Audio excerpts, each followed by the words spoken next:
the private payers, which would be more of your commercial insurance. So, for example, Blue Cross and Blue Shield of Kansas, if you're familiar with them and you have their insurance, they're considered private insurance. When we look at rural hospitals within our state, one of the items that we focus on is the payer mix. So what is the payer mix in terms of the hospital on who is paying for those services that are being offered within that hospital? And what we see from those payers is that typically with the Medicaid program, in essence, you get some payment, but in essence, it does not cover the cost of providing that service. So you may get possibly 60 to 70 cents on the dollar. With the Medicare program, again, another large payer in many of our rural communities, as you might expect, you receive maybe about 85 cents or 90 cents on the dollar. When you have private or uninsured individuals, so individuals that are self-pay, oftentimes, you're lucky to be able to get any type of reimbursement, and oftentimes it's categorized as uncompensated care or bad debt from a hospital perspective. And then on the other side, you have the private insurance, which would be, for example, like the Blue Cross or Humana, United Healthcare, and oftentimes there may be a way to help offset, or there could be a margin associated with that. So in essence, what I'm sharing is that when you look at a hospital, for example, a typical rural hospital in Kansas, you may have about 10% uninsured, you may have probably about 15% Medicaid, and then the Medicare portion is roughly about between 50% and it could be upwards of 70% Medicare. And so when you add all of that together, it does put a little bit more of a financial strain on the hospitals when you have public payers that don't necessarily cover the cost of care that's being provided. In addition, just like many other industries, we're seeing supply and inflation costs that are occurring with what we're providing to our hospitals. And so in essence, you may see over the last couple of years, supply costs have gone up by 20+% in terms of being able to offer those services within our hospitals. With that said, you're not seeing a corresponding increase from the payers or the reimbursement side to cover that additional expense on the supplies as well as the other inflation factors. Demographic changes is something else that we're seeing in many of our rural communities as we all get older and we age. Many of our rural communities, we have an older population. In essence, within the state of Kansas, we have an older population based upon some of the other states across the country. And then there's also the regulatory barriers that we're encountering from the Kansas Department of Health and Environment, KDAD, which is on the state level that oversees the nursing homes, as well as the Centers for Medicare and Medicaid Services, which is more of the federal regulatory requirements that are out there. So in terms of healthcare finance, just to be able to share a little bit with you, as I mentioned, Medicare, Medicaid, and oftentimes self-pay doesn't cover the cost of care. And so oftentimes, you're looking for other ways to be able to help offset that cost. What you try to do is you try to leverage your private commercial insurance, such as like Blue Cross and Blue Shield of Kansas, or oftentimes what you see in many of our rural hospitals across the state is that they get local tax support in terms of being able to help with operations and management of that within their community. In addition, we're a very highly regulated industry, not only on the state of Kansas, but also with the federal government. We have a lot of capital investments, not only on the hospital, but the equipment within the hospital is very expensive as well. And then many of our hospitals have either low or, quite candidly, negative operating margins, which is not sustainable. And so there's been a few different studies that have been conducted on the national level, one of which is through an organization called Chartis. And you can see on this map here, with Kansas, our operating margins, or the number of hospitals that we have that have a negative operating margin, runs in between 60 and 80% of our rural hospitals within the state of Kansas. And so in essence, there's an equal vulnerability index that we have many hospitals within our state that are at risk for reduced services or potentially closure within their local community. Nationally, 43% of rural hospitals are operating at a financial loss. As I mentioned, in the state of Kansas, that number is almost double that amount that we see nationally, where it's 79% of the Kansas rural hospitals are operating at a financial loss. And the median operating margin for our rural hospitals in Kansas is negative 6.8%. So what's driving some of those negative operating margins and the financial challenges that we're seeing with our hospitals from across the state? Well, the last couple of years, a lot of it's been attributed to some of the work related to the COVID-19 pandemic. 95% of our healthcare facilities report hiring temporary staff. And so one of the challenges that we have associated with that is that the average pay for a contract nurse has more than doubled over the last couple of years. So we're seeing challenges from the workforce shortages that we're having within our state, within our hospitals. And so in order to be able to have sufficient staff, we're needing to contract with these staffing agencies where in essence a nurse, maybe pre-pandemic back in 2019, would have cost us roughly $60 to $80 an hour. During the height of the pandemic, that same nurse was costing hospitals over $200 an hour to be able to have that individual work within our facilities. And so it is creating some struggles from a labor cost that we're having. Average hourly wages have increased by roughly 8.5%, and now labor costs are more than 50% of the total expense for our rural hospitals across the state of Kansas. As I already mentioned, supply costs has already gone up over the last couple of years, and that's been something that's also been driving the financial challenges for many of our hospitals. And so when you have an aggregate supply cost increases of over 20%, you have the labor cost increases that we've seen over the last couple of years, and then you have stagnant reimbursement, there's not the ability to balance those equations when you don't have appropriate or sufficient revenue to keep up with the additional expenses that are occurring. So from a nutshell, in terms of what are we seeing within Kansas as well as nationally, looking at the viability of many of our hospitals across the country, there's been 140 rural hospitals that have closed nationally since 2010. In Kansas, we've seen 7 hospitals that have closed since 2010. There are 600 hospitals that are considered vulnerable in terms of their financial positions that they have within their operations. In Kansas, we have roughly about 56 hospitals that are at risk of closure. And I'm not talking about your hospital here, but I'm just talking more specifically about statewide numbers. As I mentioned, one of the items that we're focusing on is workforce and what's going on in the workforce setting. As I mentioned, we have shortages not only with primary care, but mental health across the state, especially in some of our rural areas. And so why do we have such a shortage? I think there's a number of factors that we're focusing on as we're trying to better understand the labor market within healthcare and some of the challenges that we're encountering. One of which is that there's quite a bit of burnout and exhaustion that has occurred during the COVID-19 pandemic. There was a lot of work that happened within our hospitals, not only in Kansas, but across the country, which paid an emotional toll on many of our healthcare workers. We're seeing more retirements because as our generations continue to get older, we're seeing that more of the baby boomers are starting to retire, and we're not replenishing the retiring baby boomers with new individuals coming into the work environment. So that's one item that I know is very concerning. We're seeing most recently that I believe the state of Kansas is already about 2,000 or 2,500 nurses short in terms of what we need for the current year, and that's only expected to grow larger as time goes on.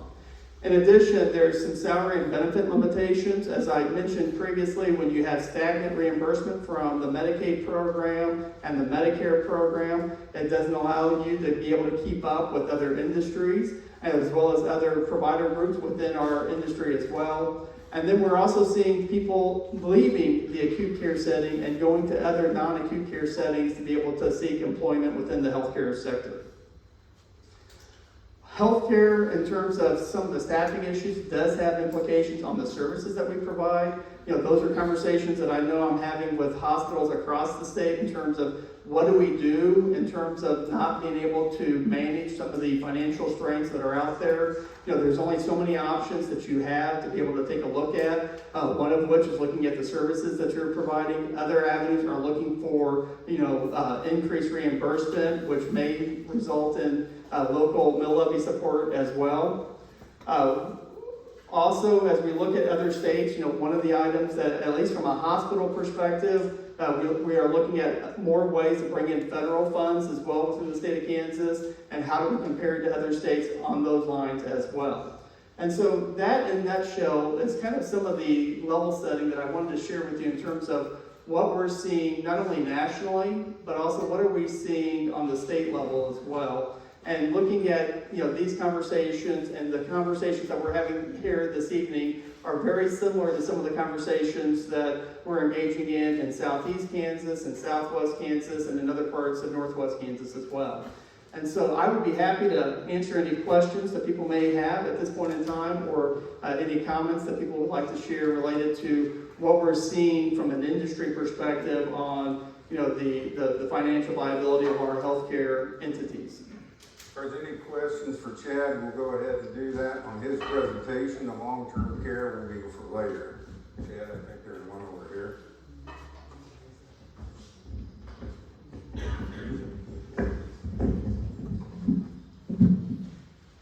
Raise your hand and please come up to the microphone. Carol?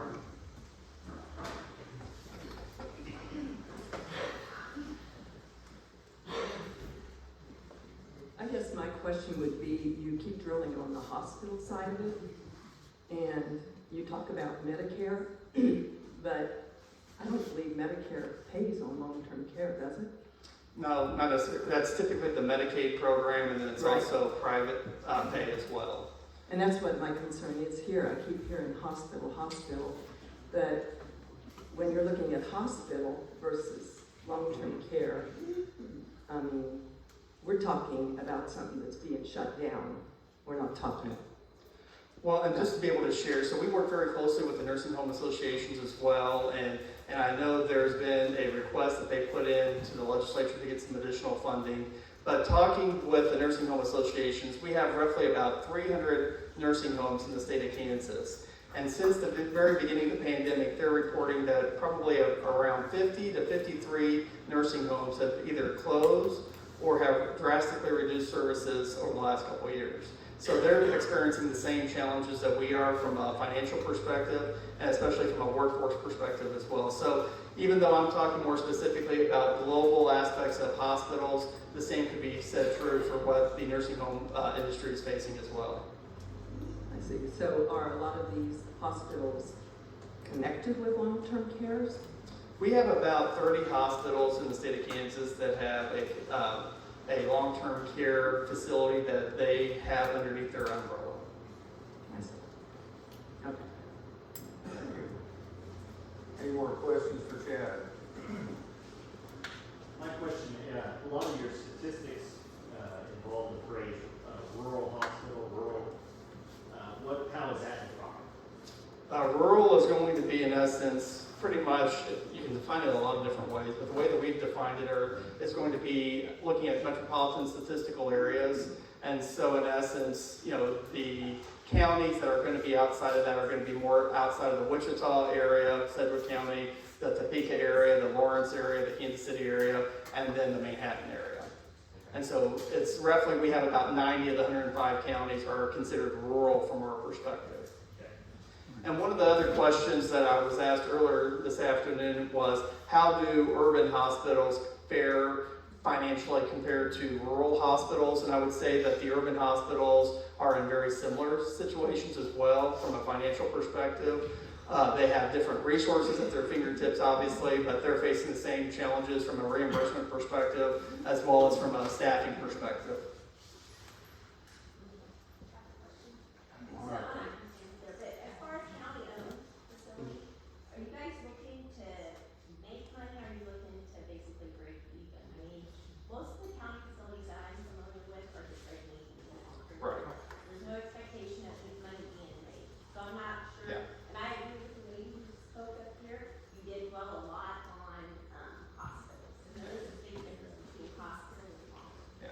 And I would say, we have for-profit and you have not-for-profit nursing homes. And oftentimes in the rural areas, you're going to have the not-for-profit nursing homes, which are just looking at breaking even. The same thing can be said true with hospitals. We have for-profit hospitals, typically more in urban areas, and in the rural areas, we have not-for-profit county-owned hospitals. And so within our members, like I mentioned, we have 123 hospitals. We have probably about 50 hospitals that are county-owned hospitals. So, another question. So how many county-owned hospitals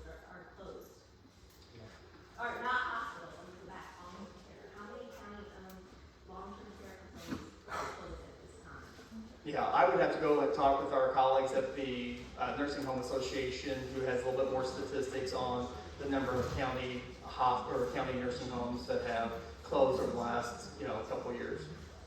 And we'll cover more of that in detail once we get into Connor's presentation.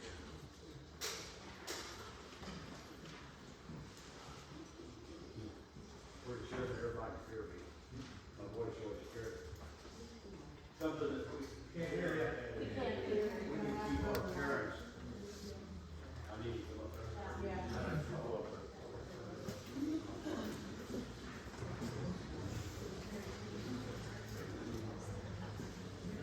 Some of the questions that I have are with, as an economic development tool, our parents, not necessarily mine, but parents go into long-term care.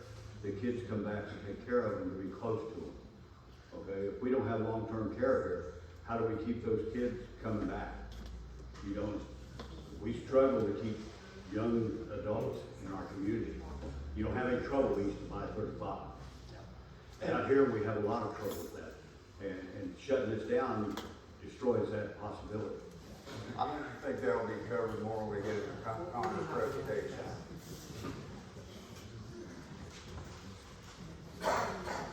My question is a couple things. First off, I get the lack of help, because I'm a teacher and we can't find teachers.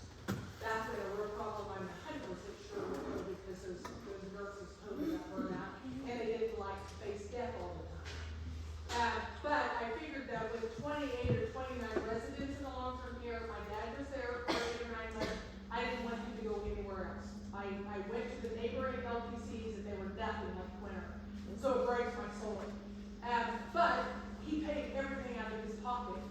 And so my husband and I were thinking, holy cow, with 28, 29 residents, you're talking $2 million. So I get, the agency nurses, I get all of that. To me, it's crazy, because we could have maybe paid our other nurses that would come back, paid them instead of somebody else, but I don't know the job, so I'm not claiming to. But does an LTC stay, like the money that my dad paid, which was $6,000, $7,000 a month, did it stay at LTC, or is it kind of washed out with the hospital? And again, that can be covered under Connor. We're talking more about his So that's presentation. what question makes.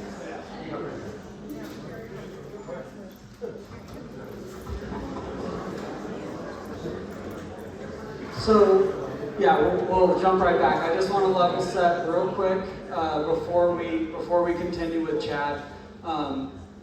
One question that Carol asked from the get-go, which is a fair question. What about the nursing home? This presentation was about the hospital. You guys will learn through my presentation why that conversation is so important. Because we are in a situation financially and have been since really 2004 that has come up, and in 2016 our facility nearly closed. There had to be county tax appropriations, things of that nature. The reason this is important, and we're talking about healthcare in general and hospitals in rural America, is because you will see the financial impact that unfortunately behind the scenes with rural hospitals, there's this reimbursement mechanism. We get penalized for running the long-term care for no reason other than the fact that it drives our rates down as an organization. So the questions that we are looking for Chad right now currently are simply questions about the state of healthcare in Kansas. You guys will see why this ties in with our presentation in a moment. So I apologize for not being really clear on that from the get-go, but you guys will have a little bit more information here shortly. Is that okay, Chad? And could we have them use the microphone? It's hard to hear them. Yes. Thank you. On your chart, you had your operating costs. On your chart, you had your operating cost, and your labor cost was at 50% of your operating cost. What does a healthy hospital labor cost run at according to the budget?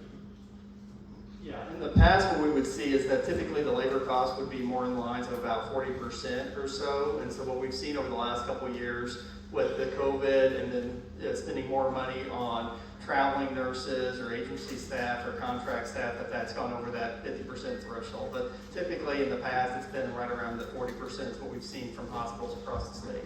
So if our labor cost was at 40%, what difference would that have made with this decision?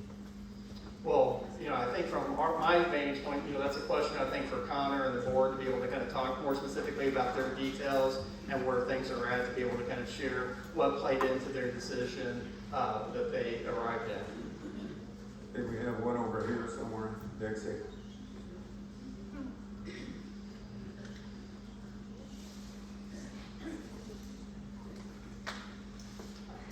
I'm not a public speaker, so forgive me.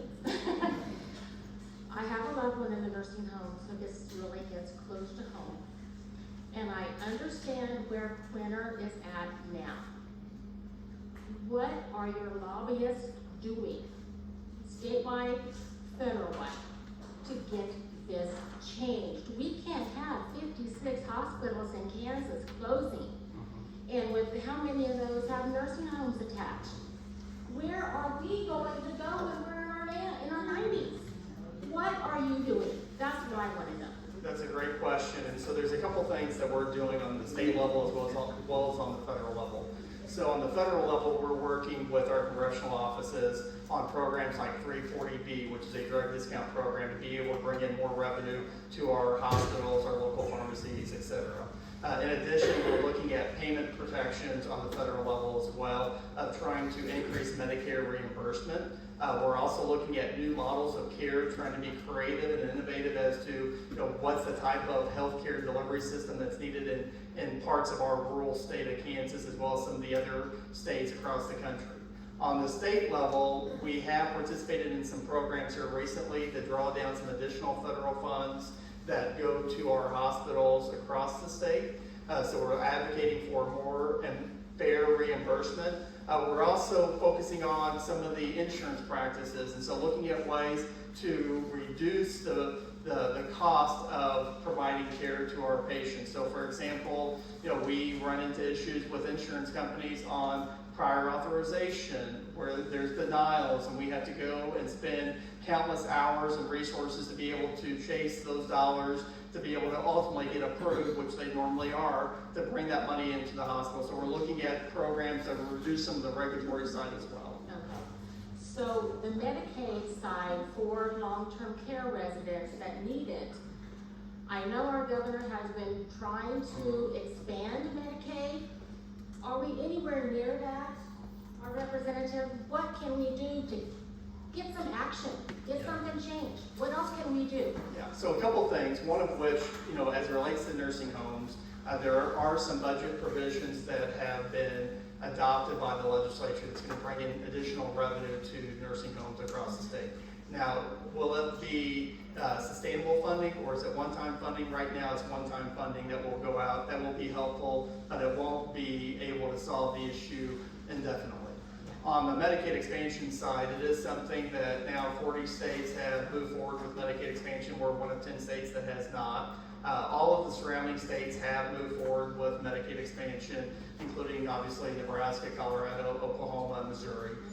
We see that as a way to be able to draw down some additional funds, and more specifically, it helps the hospital, and it helps the patients that receive the care that don't have insurance or that would qualify, as well as provide some reimbursement to our physicians as well. So the Medicaid expansion, while it does have an indirect impact on nursing homes, it has more of an impact on the primary care and the acute care services. Right. Okay. All right, thank you. Okay, we have one more question over here. Yeah. What do you do with a hospital though that, I used to work at Quinter Hospital. But when you don't have a large count of patients, how are you expected to get them back up to pull on their own? Yeah. And you have your LTC over here drawing in this money. I don't understand that. What are they gonna do to the hospital to get more than one or two patients at a time? Yeah, so that's something I'm sure Connor can take an answer to when he gives his presentation. But just to be able to share, we have what we call critical access hospitals in Kansas, and we have that in other states as well. we did take advantage of that program. That program was actually started by Senator Bob Dole at the time, back in the late 90s. Kansas was able to participate and be able to have many of our hospitals convert to critical access hospital status.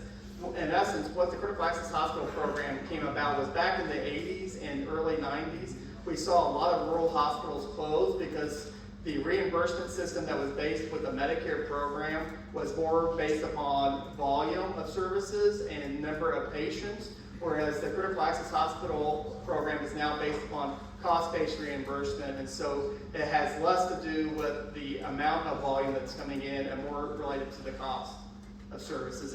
And Connor, I'm sure, can talk about that during his presentation.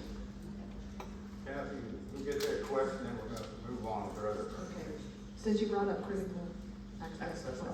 how many of these rural hospitals are critical access that are struggling and on the verge of closing? Do you know? I would say out of the 56 hospitals that are considered vulnerable, probably 90% of them are critical access hospitals that are facing challenges, financial. I would have to go back and see how many have long-term care attached to them, but that's a number maybe I can follow up with Connor and then he can kind of share. Well, thank you, Chad. We're gonna go ahead and start Connor's presentation now. And we'll do our questions and answers after that. Appreciate it.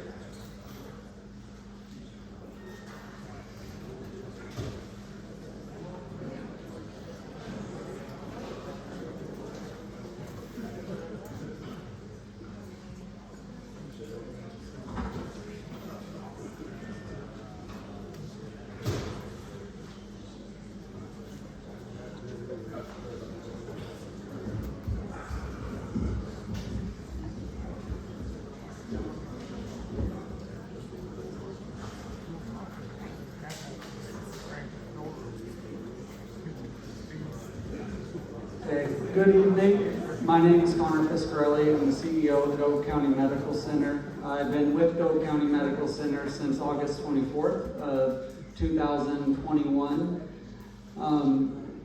Obviously tonight, a very somber, delicate conversation that we are having. One that I want you all to know that we did not wake up overnight and decide that we did not want to run a long-term care facility anymore.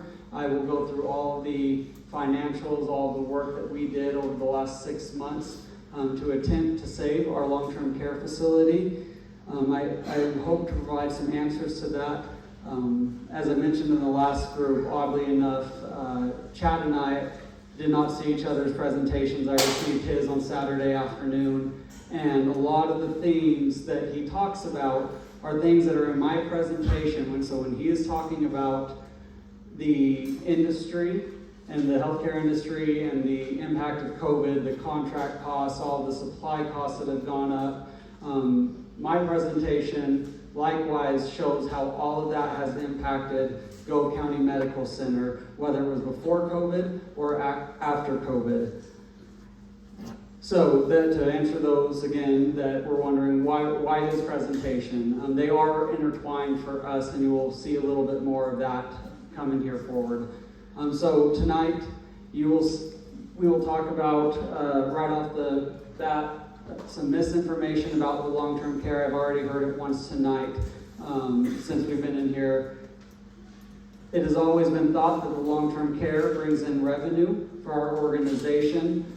When you start taking into account the way that we get subsidized at the federal level and the way that drives reimbursement, and departments that do not operate under that reimbursement model actually lead to essentially penalties, you will see that that is not the case. We have an analysis on that from our audit firm. So unfortunately, by the nature of us being a critical access hospital, we get a very large penalty every single year, one that we cannot avoid. Long-term care, we'll talk about the long-term care sustainability. Again, that's 3 and 4 kind of go hand in hand together, the financial timeline. We talk about the post-COVID healthcare financial implications. The options about exploring the long-term care, the independent living apartments. We've had a lot of questions on this. We are hopeful and working with the county to hopefully find somebody to come run the independent living apartment. So we'll talk about that. We'll talk about the things that we have done to help increase revenue, stabilize financials, decrease expenses since I have been here at the end of 2021. We'll talk about other things that we took into account when making this decision. We'll also inform you of what we are doing for our residents. That's obviously one of the most important parts of the conversation, is what is happening with our current residents, and we will talk a little bit about what we are doing for our staff that are impacted by this. We have some frequently asked questions, so hopefully at the end of this I'll run through some of that, get some answers for you guys, and then of course we will have the question process that Dave will kick off for us at that point. So again, the misinformation about the long-term care. The long-term care is and has been the reason the hospital keeps its doors open. I heard that the moment that I came to Gove County Medical Center. I asked, well, what happened in 2016 when we turned around the organization? What was done differently? One of the answers that I got was, well, our long-term care census went up. Yes, if you look at our audited financials, we were somewhere in the 70% occupancy in 2016, and in 2017 we went up to, it was probably about 94% occupancy if I'm remembering correctly. That did drive in some revenues when you just look at the income statement and for the long-term care facility. What that income statement does not show is two things. One, there are departments that roll up into that. Expenses. That one department that looks like it makes money has all of the revenue in it and the majority of the expenses. But then there are departments that come up into it that are 100% cost departments. There's no revenue. Those roll up. Additionally, this cost-based reimbursement that I'm talking about that I have right here under the critical access hospital, the long-term care is not a reimbursable department. What that means at a high level for us is that if we had just a hospital and 100% of our costs were in that hospital and we were 60% Medicare, then 60 cents on every dollar would be reimbursed back to us. When you take 40% of those costs and you put them into a non-reimbursable department like the long-term care, those 40% are no longer reimbursable. So 40% of that becomes 0% reimbursed. 60% of that is now 60% reimbursed, but that is a big difference. We are talking about 20% reimbursement to the organization, give or take. That is important because in 1998, when this critical access designation came out, it was because rural hospitals like ours were closing down everywhere. The federal government came in and said we have to do something to help keep our rural community safety net hospitals open, and so they started giving these federal subsidies. They essentially said at that time, however, we are not going to give you that same subsidy for the long-term care facilities. And as a result, we end up getting penalized. It drives our reimbursement down. There is an annual reconciliation at the federal level for our Medicare reimbursements every year, and it sets our rates. And those rates they're partially because of long-term care, but wholly dependent upon the cost, where they fall in our departments.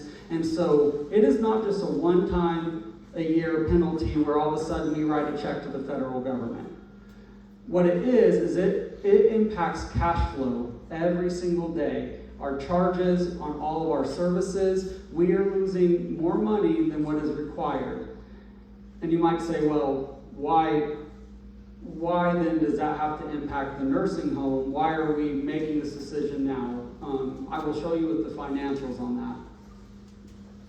It goes back to 2004. People say, well, why was it sustainable before today, and why is it no longer sustainable? Look back at 2016. It clearly was not. In 2016, the hospital had $450,000 left in the bank. It was close to closure. Went out to the community, out to the county, got tax dollars increase, I believe to about $1 million a year. The administration and the board at that time did do a very good job of cutting expenses, so that was a big piece of this as well. They did do a very good job. Things that I would have done as well in terms of deferring equipment purchases, deferring maintenance. Now those do catch up, and organizationally things break. We have to replace them, we have to expand our services. And so, no, the long-term care, when you think about the penalty itself, wasn't sustainable then, and it's not sustainable today. This penalty has been in place since 2004, and you just have to look back to 2016 to say, what was the problem? Why were we having these challenges? Thankfully, at the time, we had the opportunity to increase mill levy. These are our audited financials. One question that we continue to get, and the fair question is, why was this not caught sooner? I don't know. I don't know if it was known, and it was better absorbed back then. I don't know if it wasn't fully understood and appreciated. What I can tell you is our audited financials say it all. And they have since I've reviewed all of our audited financials back to 2015. I have on here from 2016. We just didn't put 15, it was the same thing, in terms of the loss per resident day. So in the back of the financials, they look at your income statement, they say, oh, long-term care is making money. In the front of the financials, they give you all your financial ratios. And they say, in 2016, we were losing $150 per resident per day. If we have 10,000 resident days, you can do the math, that was the loss. I called our audit firm and said, what's going on? Why does the back of your audit say we're making money and on the front that we're losing money? And they said, in truth, it is somewhere in between. So that's why I asked for an analysis. You can see the impact of the financial turnaround in 2017. You can see how it drove our costs down from $150 a day to $56 lost per day.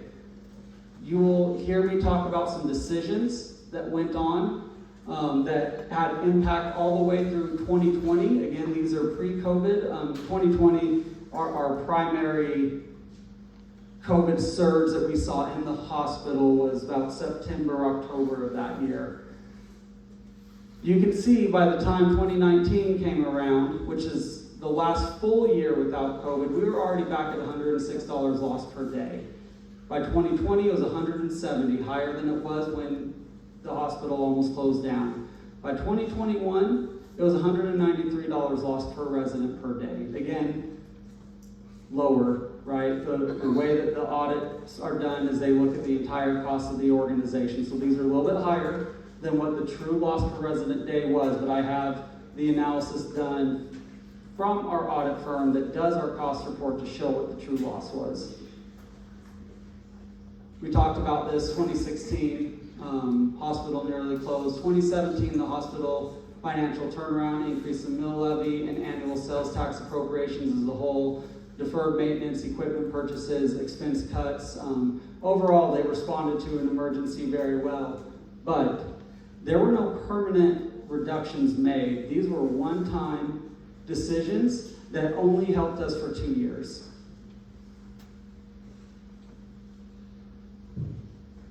In 2018, we had a year of stability, but it was also the first year of something that the board had voted into in 2017, which was great. We now have this $800,000 operating loss improvement from $1.9 million. And now on top of that, we've got about $1.6 million coming in for revenue. We're making $800,000 a year, kind of. What was decided at that time was to do a 3-year increase. Wages at the end of 2017 were $5.7 million for Gove County. That was the last year before this increase. Every employee received one increase every single year for the next 3 years, except for managers, which were deferred until the end of 2020, which you will see that why 2020 was such a high increase. So 2017, their year-ending salaries were $5.7 million. In 2020, year-ending salaries were $8.2 million. They increased by $2.5 million in just 3 years. In 2019, you'll also see the organization, for whatever reasons, had changed benefits that we provide to our employees. In one single year in 2019, our benefits went up $735,000. Between the two of those things, not to mention, benefit increases in 22, which I think were between $200,000 and $300,000, we'll confirm in a second. Between those two categories, salaries and benefits, we went up over $3.3 million in 3 years. Those are all expenses. So to Chad's conversation earlier, your revenues have to be able to keep up with your increasing expenses. That was a decision that was made in 2017, one that I agree with, because they were losing employees left and right at that time. They had to be able to staff. They have to be competitive with surrounding areas. There is a scale that is used. It's the Kansas Hospital Association scale. They get data from all hospitals across the state. What do you pay this physician? What do you pay this physician? And then you get all that, and they have percentiles, and you have to look at where you fall, and you make in terms of each position, and you have to make a decision on whether or not you were paying your employees enough. It was obviously determined at that time that Gove County Medical Center was not. Was it a large increase? Did they do it the exact same way as me, as I would have thought of? I don't know. Maybe. I'd have to look at their situation at the time. I'd have to know where their wages were. But ultimately, it was a decision that needed to be made. And in reality, you'll see in 2021, that would have caught all back up to us anyways.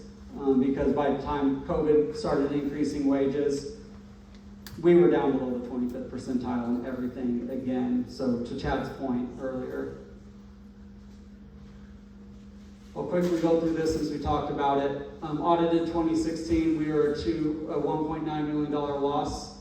Look what happens in 17 and 18, the financial turnaround years. Back by 2019, we were back to the same exact operating loss within, what is that, $18,000, $18,300 that we were in 2016. We had more tax appropriation money, which obviously helps offset some of this.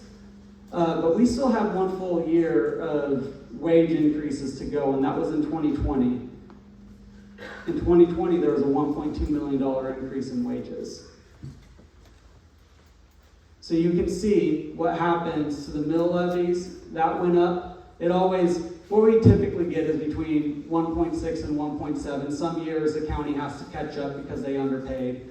I think they've done some things to fix that a little bit. So revenues went up almost $2 million. Additional revenue went up almost $500,000, so $2.5 million. But in that time, our total operating expenses went up almost $3 million. So before COVID, you're already seeing this trend. And this is important because if it were not for 2020, the writing was on the wall. You were about to have another one of these. Another one of 2016, where the organization comes up at the end of 2020, the end of 2021, says we have no more money. We can't pay our staff. And if it was not for the COVID funds in tune of $8 million injected into the organization, this hospital would have closed. The hospital and the nursing home, not just the nursing home.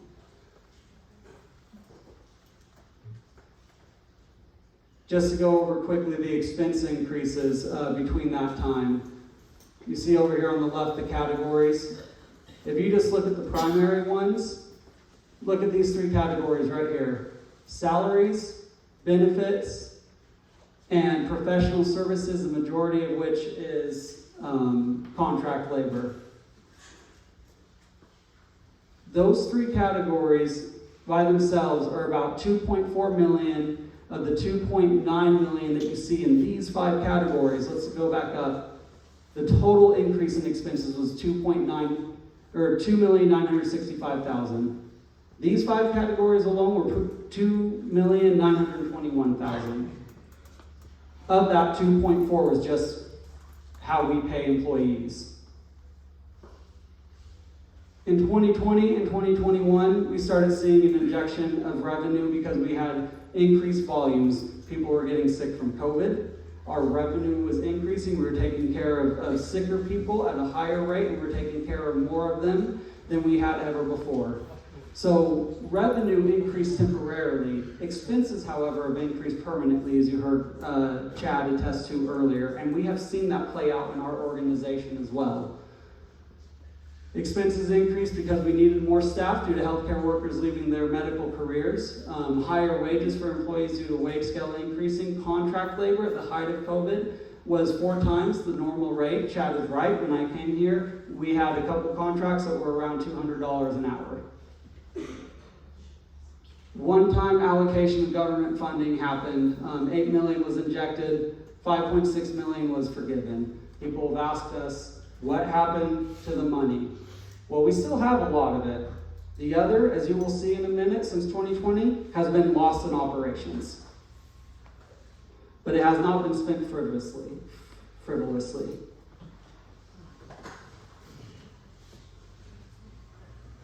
In 2020, the operating loss was $3.2 million. Remember, wages went up almost $1.2 million. What's 1.9 plus 1.2? 3.1. 3.1 million is that divide was primarily salaries, all but 100,000. We did see 2021 improve. Thankfully, however, it was done so because of COVID revenues. We had a full year of COVID revenues, where this organization historically ran at $13.5 million to $14 million in net revenue. Revenues went up to just under $16 million. That's not sustainable. It is not the amount of health care that this community needs, except for in dire times like that. You actually see a decrease in mill levy, but again, that fluctuates. Total operating expenses, while the net patient revenue went up $2.2 million, take away the $245,000 we got, so $2 million increase in revenues, another $2.5 million increase in expenses. All COVID related. This is through 2021. Our ending cash on hand, you see the injection right here. I said it was $8 million, you see $6 million here. Well, obviously after a $3.2 million loss and $1.9 million in tax revenue, you're going to see that drop. Continues to drop, and by the end of 2021, the difference in cash on hand was $5 million. We had $5 million more than we did in 19, but not as much as we could have had.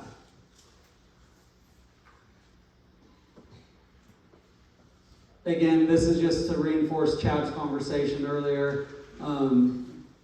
Look at how supplies has gone up since 2019. Almost $400,000, another $800,000 in increases, $590,000 in benefits, and $710,000. Those 3 categories, those 5 categories out of our expenses were 2.3 of the $2.5 million in increases. This is just a recap. Look what's changed since the first year of the financial turnaround. Last audited financials. We don't have 22 yet. They were on site this week actually doing our audit. We have now lost in 21 $1.4 million more than we lost in 19. The net patient revenue increased $4.1 million, but the expenses went up $5.4 million. Of those, salaries went up $2 million, benefits went up $1.3 million, and professional services, so primarily contract labor, not all of it, went up $1.1 million. Out of the 5.5, those 3 categories alone were $4.5 million of the increases in that time. Those were driven by, 1, the elective decision that was made in 2017 to increase over 3 years, and the driving the impact that COVID had on our organization. I will say, when I arrived in 2021, the board was previously and actively looking at wages, again, because we were falling below the 25th percentile. Wages had to get increased again. So despite that $2.5 million in increases, we were no longer competitive. We had nurses driving an hour and a half, 2 hours away to pick up shift bonuses, and they were getting actively recruited and seriously considering leaving to go to those organizations, we had to pay more. And we did it by setting our base wages pretty much across the board at the 25th percentile. We didn't even want to go above that. My understanding, this probably isn't fair to share because I'm not 100% positive on this. My understanding is the goal was to get, when they did it in 2017, was over those 3 years to get people to the 50th or average percentile. And that would have been the starting base wage. As people have more years of experience, they drive up closer to the 75th, 100th percentile. If you have every position in the organization getting paid at that, it's impossible to sustain. Not for us.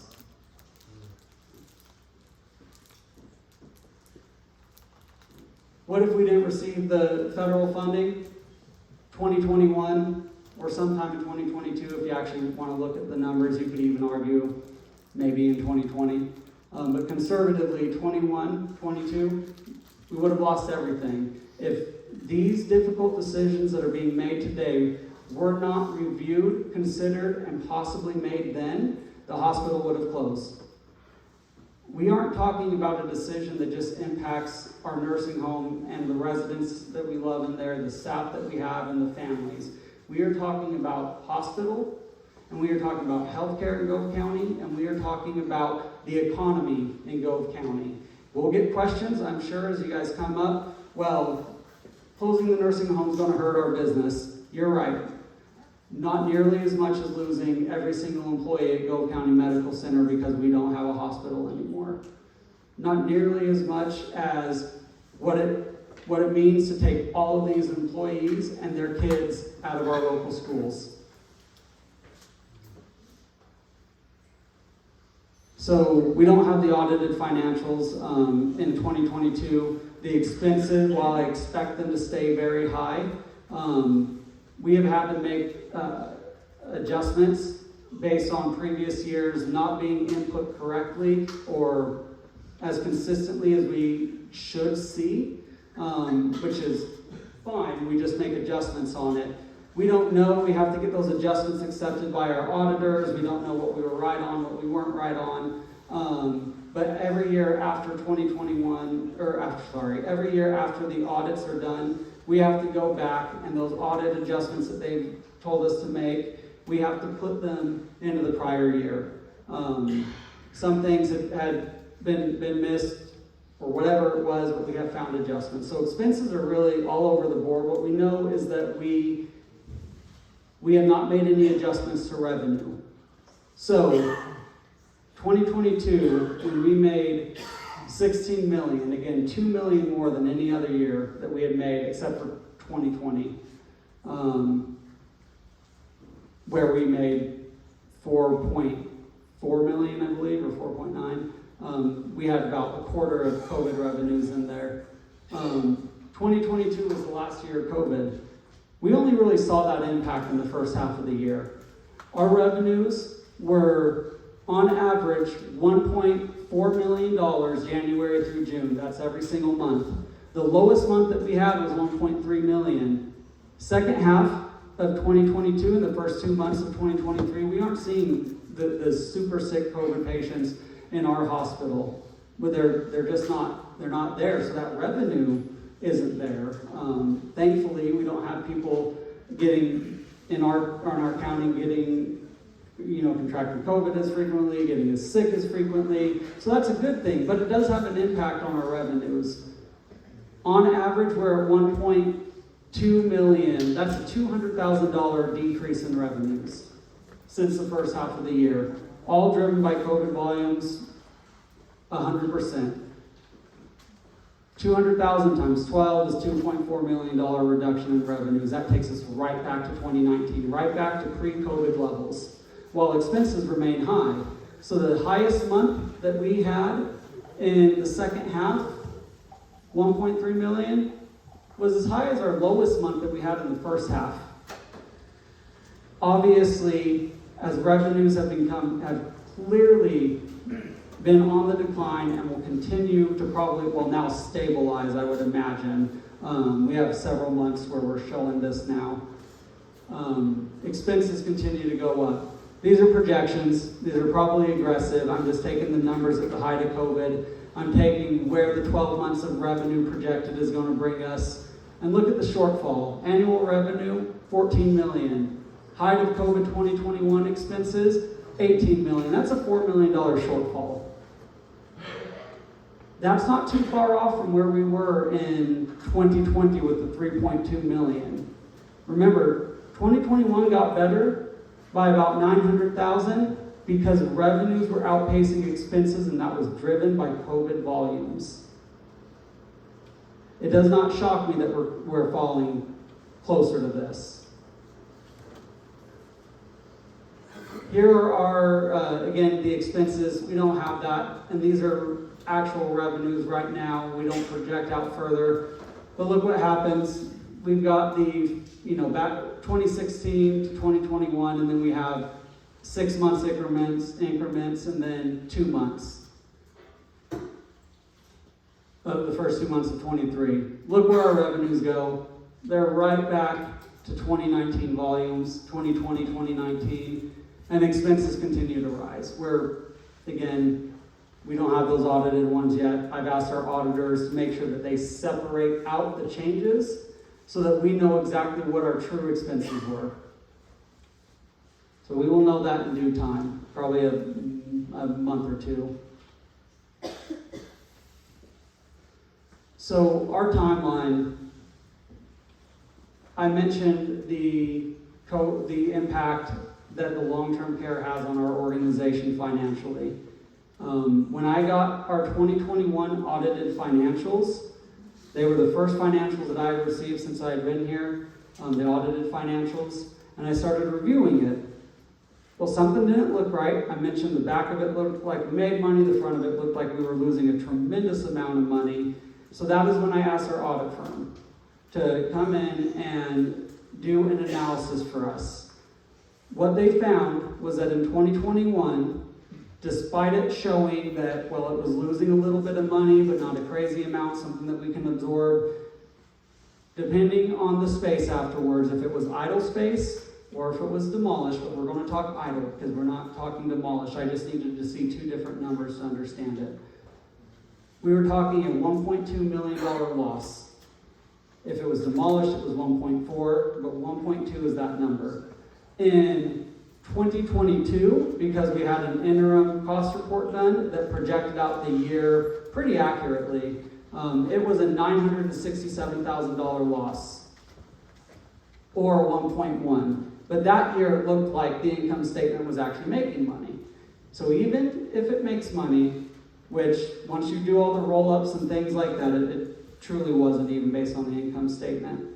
Even when it's making money, it's losing $1 million every year. And the reason for that is because we have a piece of paper that says you are attached to a critical access hospital. Because you are attached to a critical access hospital, give us $1 million. Right? It's driving our rates down because it is a non-reimbursable cost center. So of course the government's not that strict up front with it. It impacts every organization differently, because every organization has different square footage and different expenses, but for us, it's $1 million.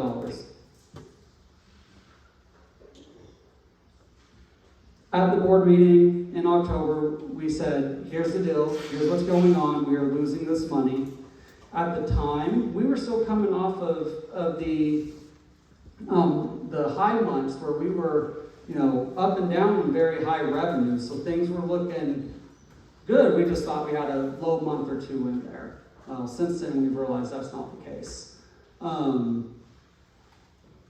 We contacted and attempted to sell the nursing home to 10 organizations that had a strong presence in Kansas.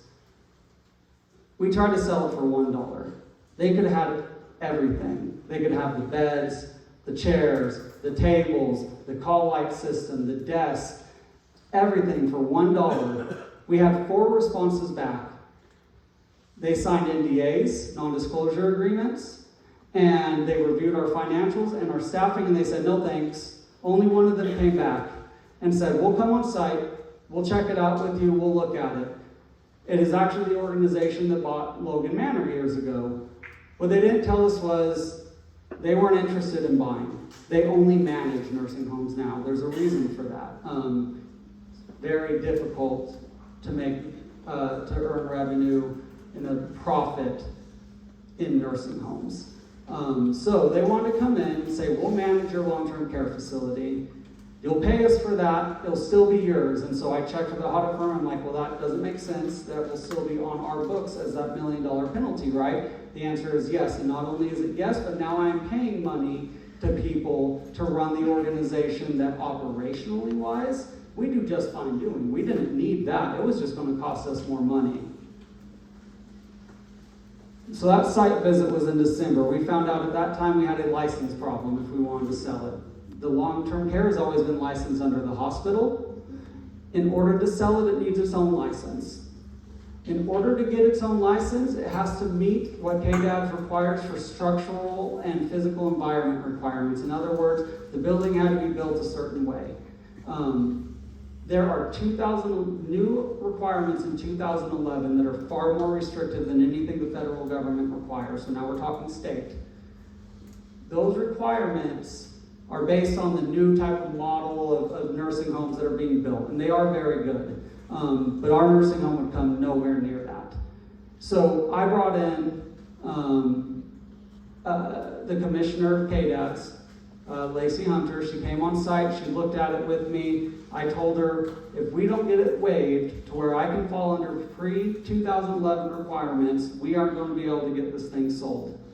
She walked around, she said we had firewall issues. She said, she kind of walked me through the waiver process. We still wouldn't have complied with the pre-2011. We had other things we had to do, specifically the firewall to separate the long-term care and the hospital, which would allow it to have 2 licenses. We were not able to, at that time, we still did not have a buyer. I brought in architects to come look at it. I talked to the fire marshal to talk to them about how would I go through getting the new code footprint approved, and what would I have to do with Lacey Hunter and the secretary to get the waiver done. Every month that we are doing this, keep in mind, if we're losing $1.2 million a year on the long-term care, we're losing $100,000 every single month. We are doing what we can to try to sell the nursing home, because if we sold the nursing home, there would be no $1 million penalty. They could have ran it with the same staff, the same way, done everything that we did, and there would be no $1 million penalty. That is all because of that federal subsidy and that cost reimbursement that we get. So we were trying very hard to do that. That waiver process, the architectural review, all of that, especially when you start getting contractors out, we're looking at maybe a year,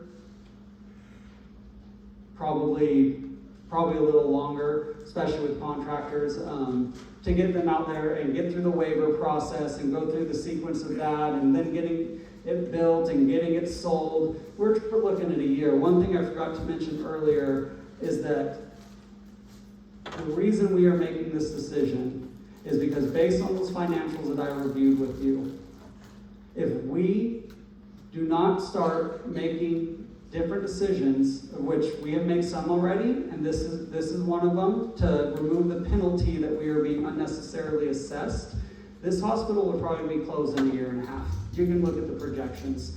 We have projections that show it happening even a little bit sooner. That is why this has to happen. If we don't lose the nursing home today, we lose the nursing home and the hospital tomorrow. We'll talk a little bit about the impact on the economy on that one, just from a high level. February, we sent out the request for purchase again. No one came back. We continued to go down this waiver process and continue to explore it and figure out what we have to do. That's when I brought architects in. Lacey Hunter did the site visit with us, so I kind of jumped ahead to that. Contacted 10 more organizations again at the end of the month. One came back and said, hey, I'm interested. We couldn't do it before. We're in a better place now. Let me come on site. He came on site March 6th. I thought it was a very good conversation. I actually was really, really optimistic that we were going to be able to sell it to him. He was going to go with me to talk to our legislators, to get in front of them before we submitted the waivers, so that there was some political pressure on the secretary to approve that. Whether or not that would have worked, I don't know. But that would have been the first step in all of that. A couple weeks later, we got notice from them that, hey, we reviewed the financials, we reviewed your staffing, we're not interested. That is when I went to the board in March and said, we have done this for 6 months. We have exhausted all of our options. We have a year of work that we would have to do to even get this thing sold. We don't have any buyers on the table anymore. We don't have any choice at this point in time but to close. And I'll be honest with you, we were going to go down that route of the waiver. And again, I'll be honest with you, if that took a year, and I'm telling you that this will not fix our financial situation, that might have doomed the hospital, to be quite honest with you. If you're going to continue to lose money even after this, you have to have money to lose. And if you only had a year and a half with the nursing home, and you went through it for a year, that leaves you 6 months. Maybe that obviously extends it out a little bit at that point, but we're working on a really tight timeline there. That would have been probably a bad decision that we would have made with our emotions to try to keep the nursing home in our community.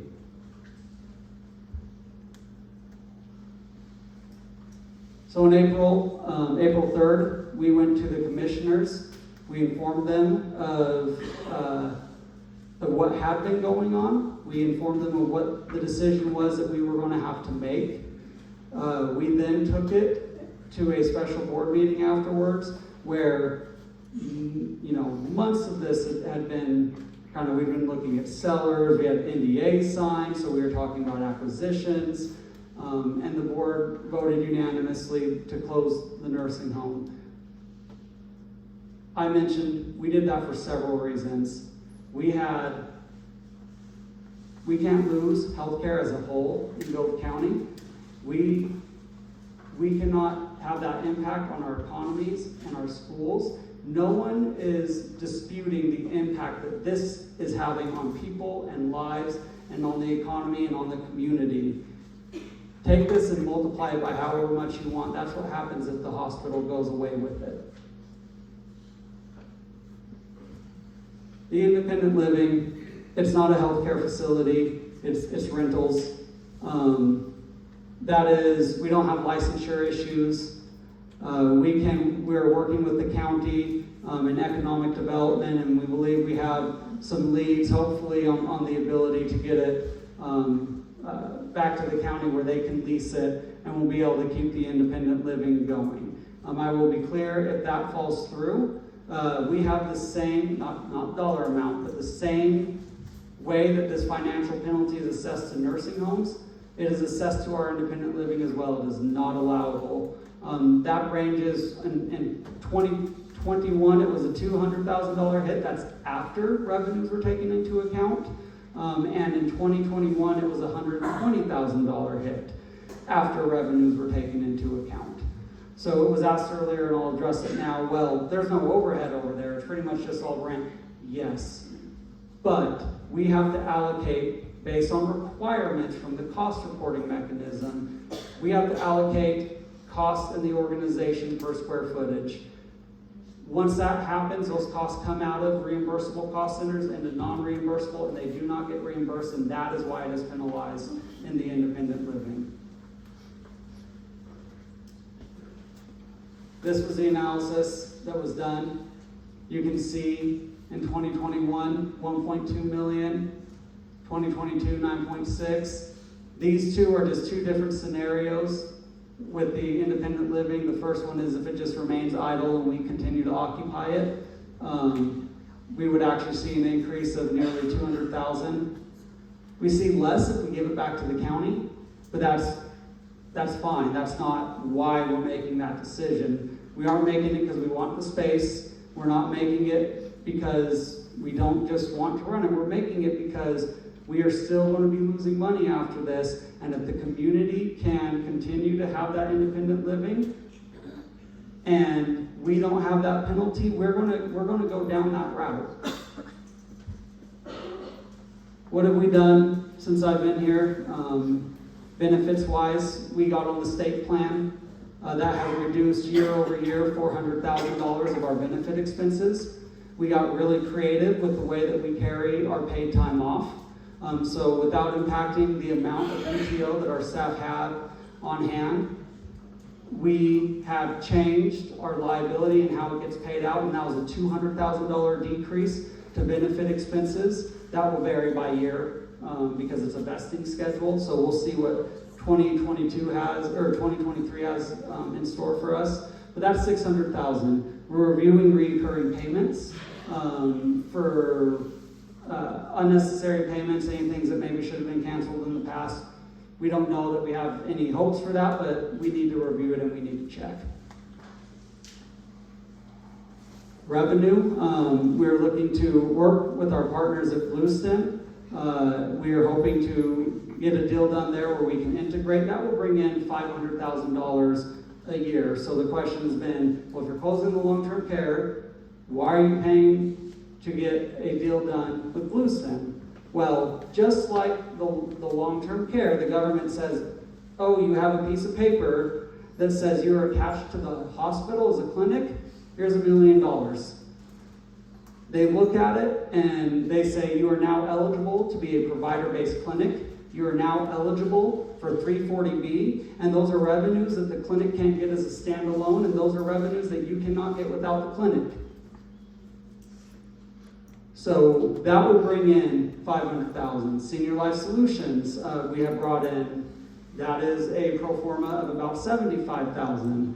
Holistic Pain Management, we had pro formas of about $250,000, $300,000 first year. We've been watching it closely over the first 3 months. We're going to be better than break even, but we're not going to be bringing in that revenue. That's okay. It's a service to the community. It is one that we are getting paid for. It is one that is driving some revenue to our imaging and to therapy.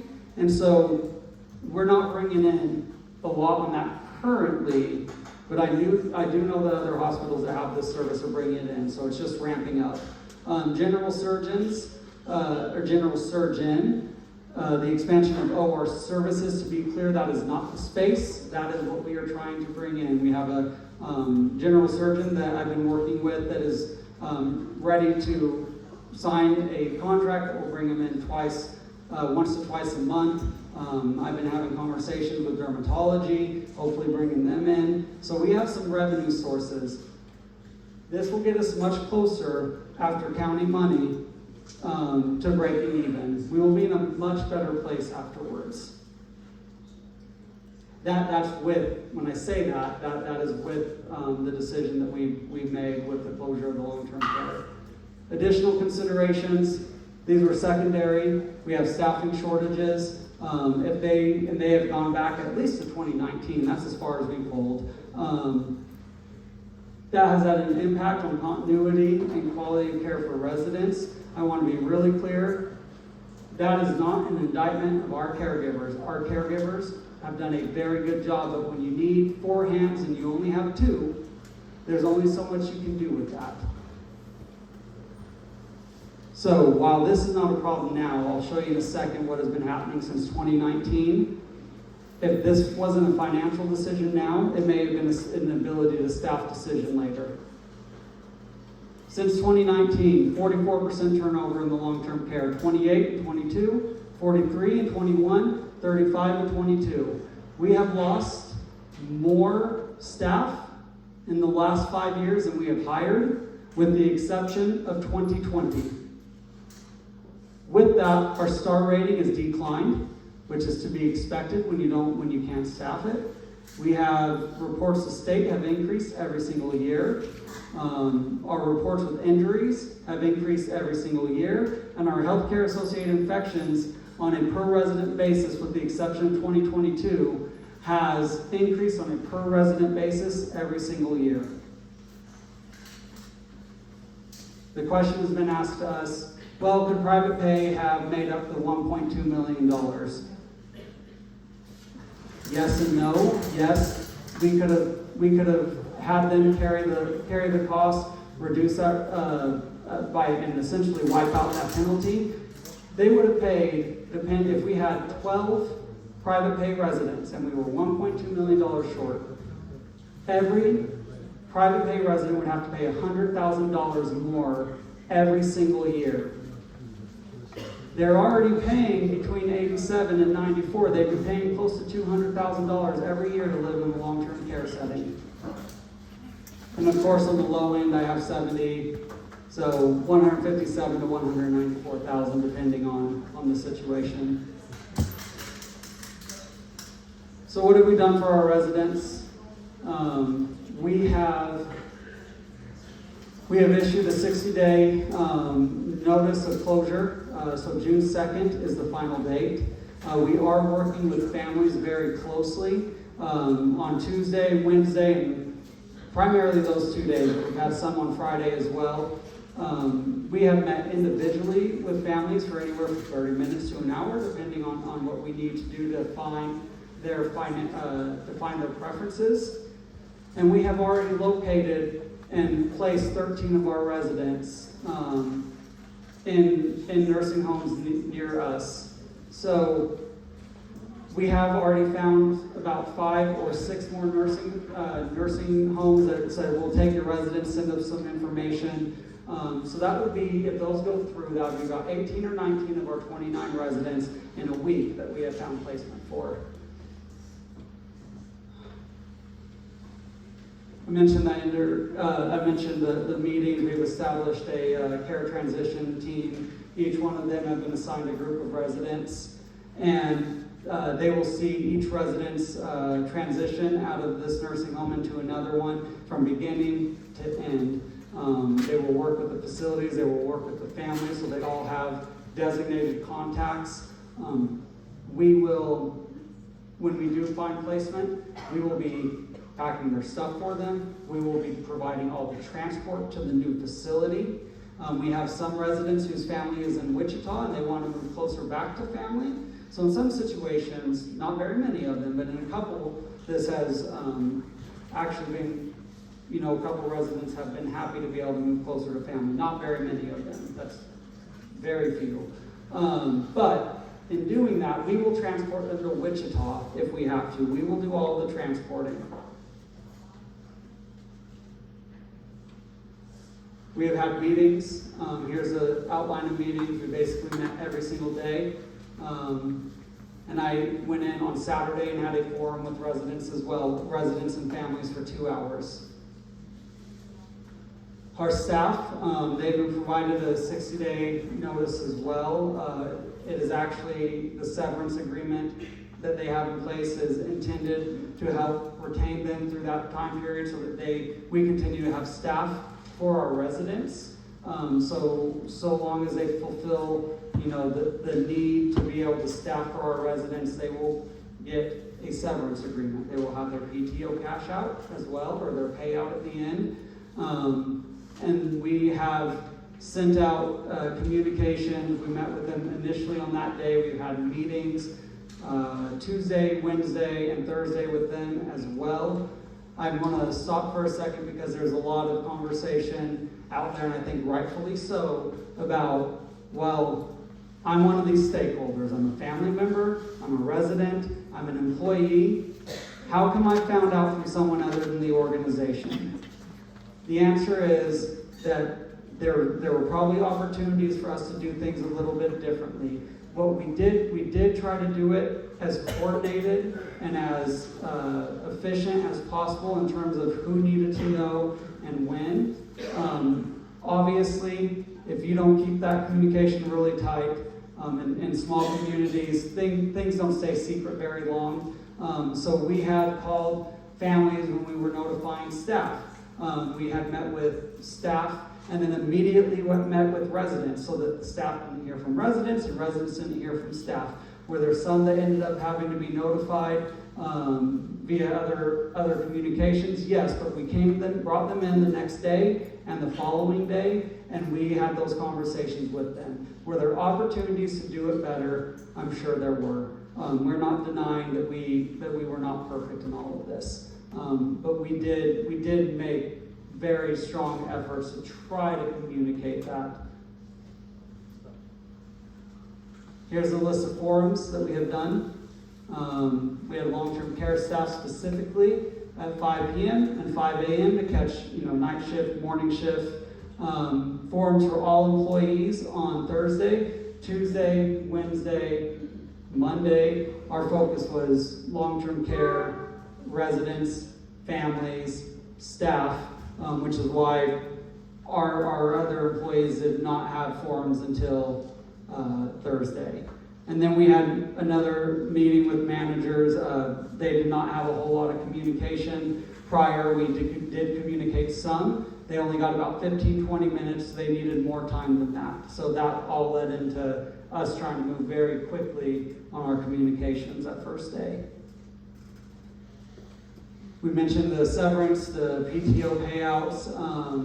Our human resources have provided a packet that has all their explanation of benefits, EAP program, employee assistance program, list of internal and external positions. We are trying very hard to find jobs in our organization for our employees. We do not have enough jobs for all of the employees that are impacted. Our Human Resource Department has put together a list of, I believe, about 105 positions in healthcare nearby.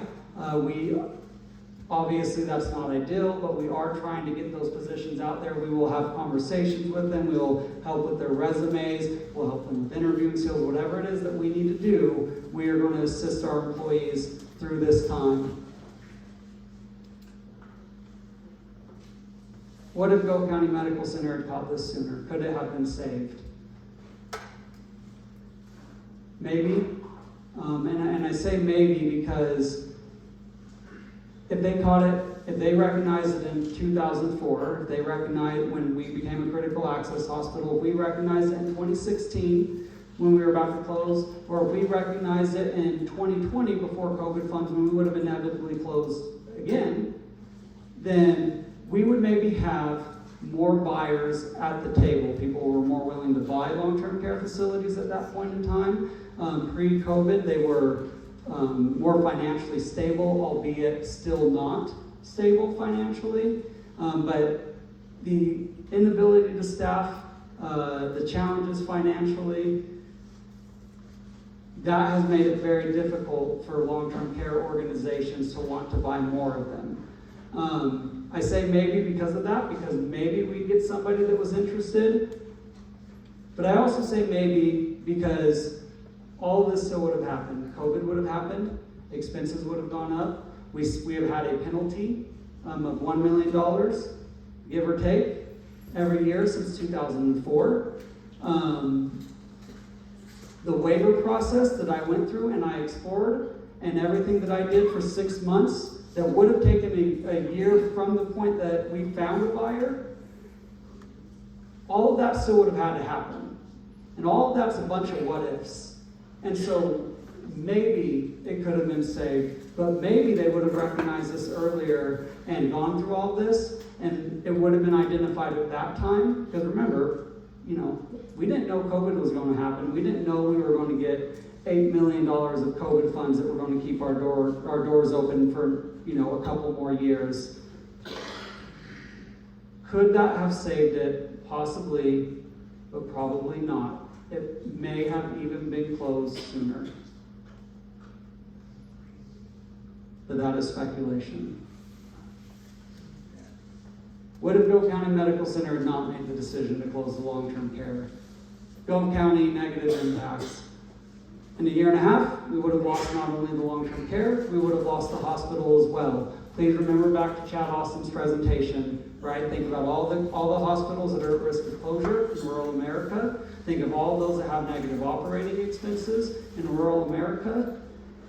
In a year and a half, we would have been in a very, very bad place. The largest employer would have disappeared. We would have had a detrimental impact on health and wellness and mortality in our community. Families may have to relocate out of the county and lost the kids in the schools. Again, we are not denying that this is going to happen now. We are saying it would have happened on a much larger scale. There's a strong likelihood that without the largest employer, without people in our communities going to our schools, that there could have been, if it was not an economic collapse in Gove County, it would have been a huge, significant impact on the sustainability of Gove County in general, not just, healthcare. I hope through all that, and I know that's a lot of information. We have had higher level conversations with people prior to this. I hope you can see that this is not a problem through Chad's presentation that is specific to Gove County Medical Center. It is a state and a national issue. I hope you can see that this is not a problem that started yesterday, the day before, the year before, or the year before that. This is a problem that, if you really want to look at it, has existed at least since 2016, but really has been prevalent since 2004, when we were designated a critical access hospital. We've been asked, why are we a critical access hospital? Well, think about it. If we get all this cost-based reimbursement, so in an example, we're 100% hospital, 50% of us is Medicare, we get 50 cents on the dollar, reimbursed back to us, and it sets our rates. That's a lot of money that we would not get if we were not a critical access hospital. This hospital would have been gone a long time ago. Unfortunately, this designation does have an impact on our long-term care facility. We did not wake up overnight and decide to close a long-term care facility. I've ran long-term care facilities as my primary job prior to this. I have had 3 facilities underneath me at the same time. I was the administrator of all 3 of them. They are near and dear to my heart. Unfortunately, again, if this does not get done, healthcare in Gove County, at least on the hospital and the nursing home side, is gone in a year and a half. So with that, I'll pass it over to Dave. Thank you guys for coming tonight. We will explain the question process again, and we'll go from there. Thanks, Connor. We're going to go over, as Connor mentioned, the NDA. It's a non-disclosure agreement. We spent quite a bit of time on that at the noon meeting, and we wanted to find out some more information about this. When you have a non-disclosure agreement, you're not allowed to talk about this outside of executive session. The board signed this, Connor signed this, Viola signed this, and the other entities signed that. That's the cause for the executive sessions. Am I correct in that assumption, Viola? Okay. Now with that, we'll go ahead and start the question and answer. Please come up to the mic when your name is called, state your question and who it's for, and we'll answer it for you. You'll have 5 minutes. Yeah, come to the mic. Okay, first one I got on the list, Jack Tebow. Yeah, Jack.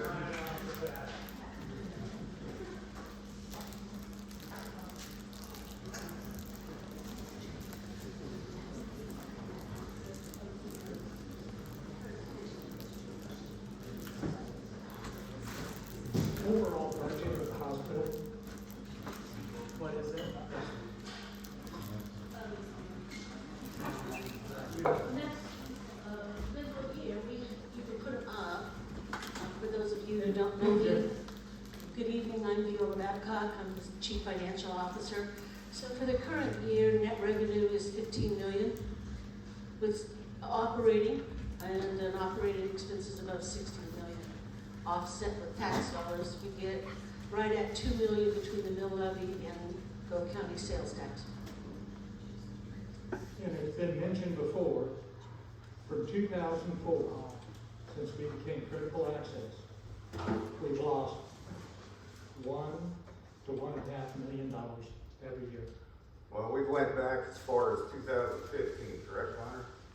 Yeah, so that's when we didn't go back any further that I know of. correct, and when we say that, that is because this penalty has always existed. We have 2 years of data that show what that financial impact is, and because it's square footage, and yes, as organizations, I should probably reframe what I said earlier.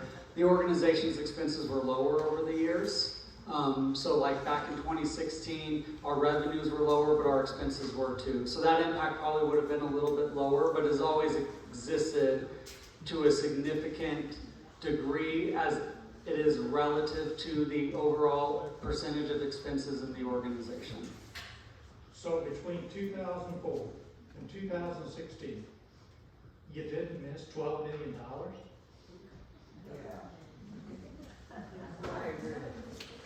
Thank you, Jack.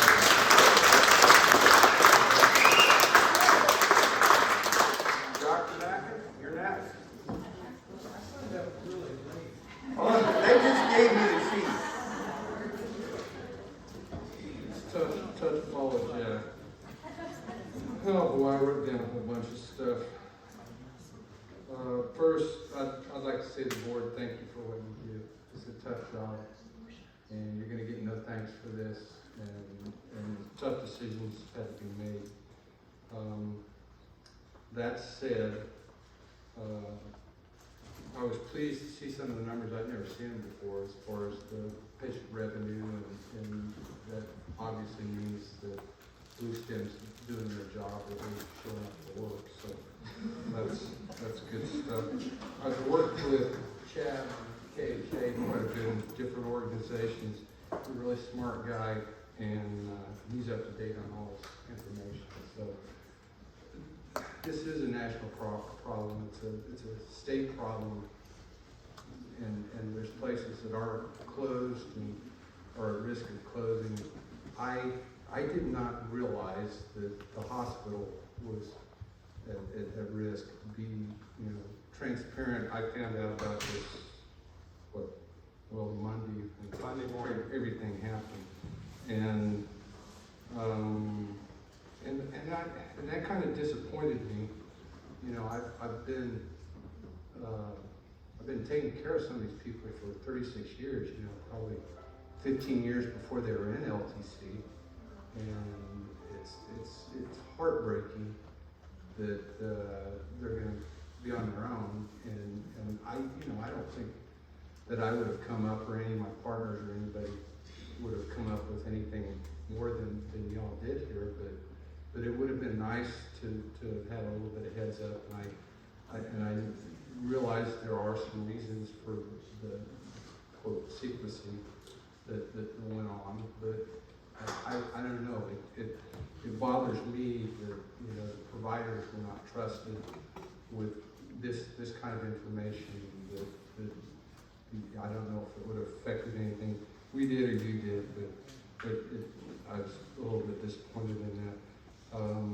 Dixie, you had some great questions, and You gotta do something.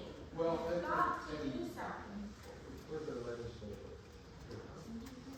All right.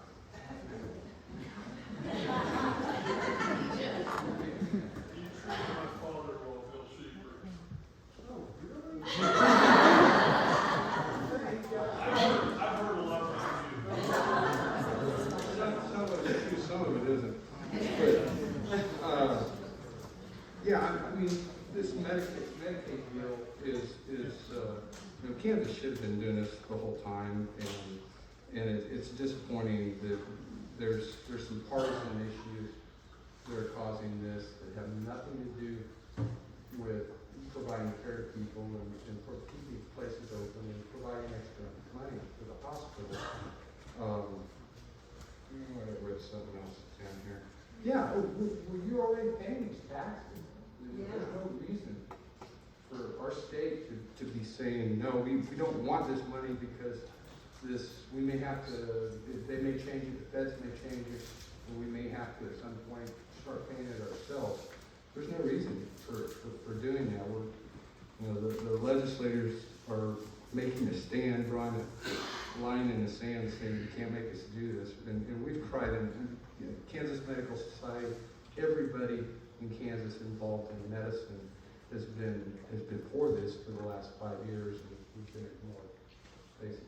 So if you get a vote on that, I'm gonna find out. Okay. So another little bit of it. If I go over 5 minutes, I'll let you know.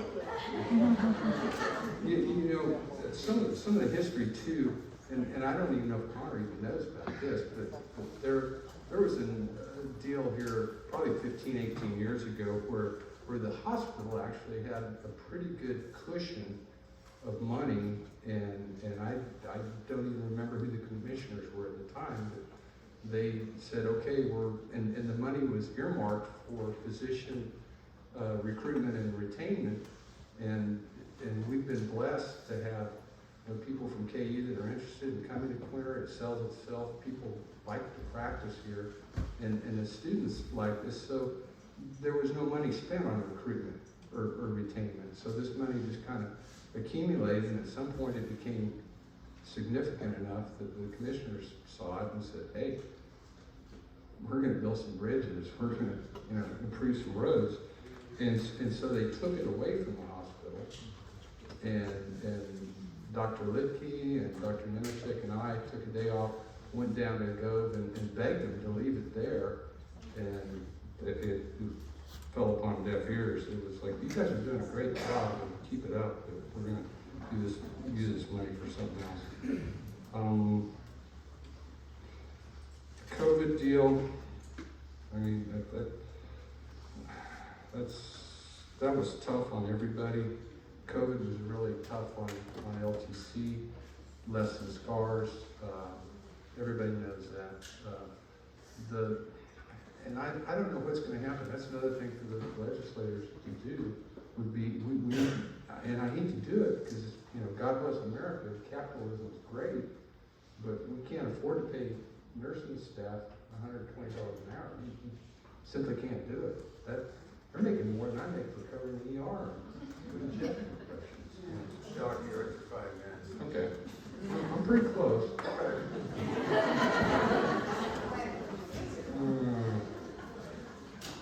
Good. Well, to sum it all up, this is a tough decision that I'm glad I didn't have to make, and you guys are showing a lot of gumption setting up there and taking this from all the people, because there's going to be a lot of unhappy people. This impacts lives, it impacts everybody, but sometimes you have to take the lesser of the evils and live with that and go on. And if we can keep the hospital open, I'm all for that. Thank you, Doc. Thank you.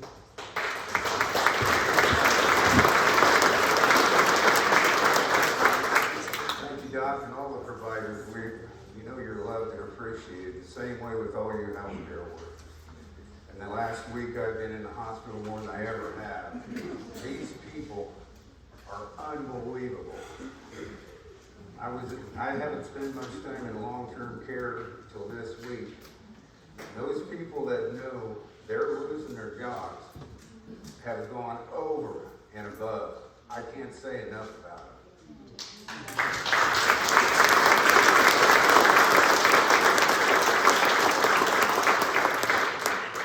Jim Powers, you're the next one. Did he leave?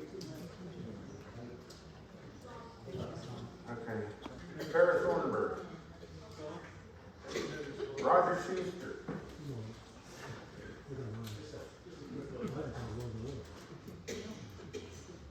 Just some clarification on this $1 million penalty thing. If you close a long-term care, does that go over to the hospital? Well, we just don't get penalized on that, so we're just going, it doesn't have to come out of our revenue, correct? Yeah, so the short answer is yes. The longer answer is that we file an interim cost report and they adjust our rates, and now those rates are increased and that penalty no longer exists. So it is immediate impact the moment we get an interim cost report done, and that flows over a year, and that will be $1 million. So yes. Okay. And basically, that's a non-cash item then, is that what you're saying, technically? No, it's cash. It is cash. I mean, as far as on your financials. Yeah. It is cash, yeah. It sets the rates, which impacts our reimbursement, which is cash that flows into the organization. Okay. All right. Thank you, Roger. Thank you.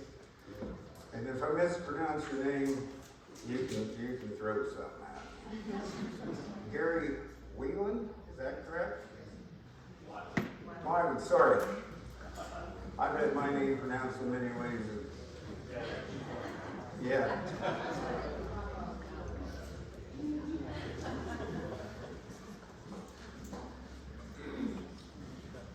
I actually have two questions. Using your thing that you get a certain amount of tax money to run the hospital.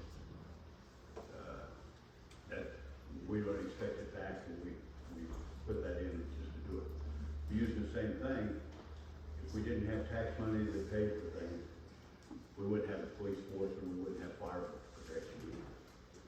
So those are things that you got to understand. Some things we got to provide no matter what. Okay, and that public health is one of them. So, it bothered me that we stopped doing something that's beneficial to our county in the matter of public health. Just because the money isn't, they don't want to raise taxes or something, because they raise taxes for everything else. We're at the top of the mill levy. So, the mill levy that was voted in, or? Yes, 16.5 mills. The only other option is no fund warrants, and you do not want to go that. I understand that. I know what they are. I've been almost 30 years in government. So it's not new. Not foreign to you. So the hard part of it is that you got tax, property tax money and sales tax money. And both of those count for the people that live here in this county. And we pay it to take care of it. Okay, that's a priority to us. The hospital. Okay, it doesn't do me any good, personally. Okay, because as a disabled veteran, I'm on Humana and VA. And typically, that hospital is not on the Humana program. They're not a in-service hospital. Okay, unless it's changed recently. You're right. Okay, so it doesn't, the difference for us is different. My wife is on Blue Cross Blue Shield, but it costs $1,000 for her to have a mammogram at Winter Hospital. It only costs $247 if she goes to Cold. I don't know what the difference is. It's the same insurance. It's the way that Humana would end up reimbursing us versus them. She's on Blue Cross Blue Shield, not my Humana. My Humana is just for me as a VA. She's on Blue Cross Blue Shield. Yeah, I suppose without more information, I wouldn't be able to answer that for you, but that's The okay. last 2 times she had a mammogram, went to hospital, it cost her $1,000. Okay. This year she had COVID. That's, she's 2 times cancer. But that is not really true. Okay, I don't know what the difference is. We've asked questions about it, we don't have answers. We've talked, we still can't answer it. Can I address your tax comments? Because I do think that you're right in that, of course it is understood that the county has approved these tax appropriations so that we can sustain services in Gove County, necessary ones, essential ones like the nursing home. Hopefully what you can see throughout that is since 2016, with the exception of fluctuations and whatever we collect as a county for property taxes and sales tax, and then whether or not they have to catch up at the county the following year, that has stayed stagnant for us, that revenue. And so in other words, while our expenses have gone up so significantly since 2017 when that mill levy got bumped to the max, our expenses have gone up, but the revenue from that has stayed stagnant. And so that revenue from the tax appropriations used to stretch a lot further than it does now. And if you recall back to my presentation, that's salary increases that were done in 18 through 20. It's COVID inflation increases. So please remember, $1.6 to $2 million every year went a lot further back then than it does today. You've seen since 2017, expenses have gone up 5.5 million, and the mill levy and sales tax has not gone up at all. The mill levy should have gone up quite a bit, considering that my house went up over $50,000 in 6 years, not big. Okay? The 1.6 should be up considerably higher. Do you give any benefit for your employees to live in the county versus the ones that you hire from outside the county? Because they're paying taxes to pay their own wages. We do have, we are an employer that participates in the Rural Opportunity Zone program, as is the county. We do not provide specific benefits, correct, Shelby? We don't provide specific benefits for that. So no, but they can be eligible sometimes for people moving into the county from out of state for the Rural Opportunity Zone. Okay, we're at 5 minutes, I'm sorry.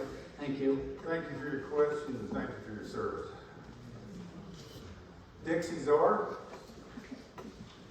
I just gotta say one more thing.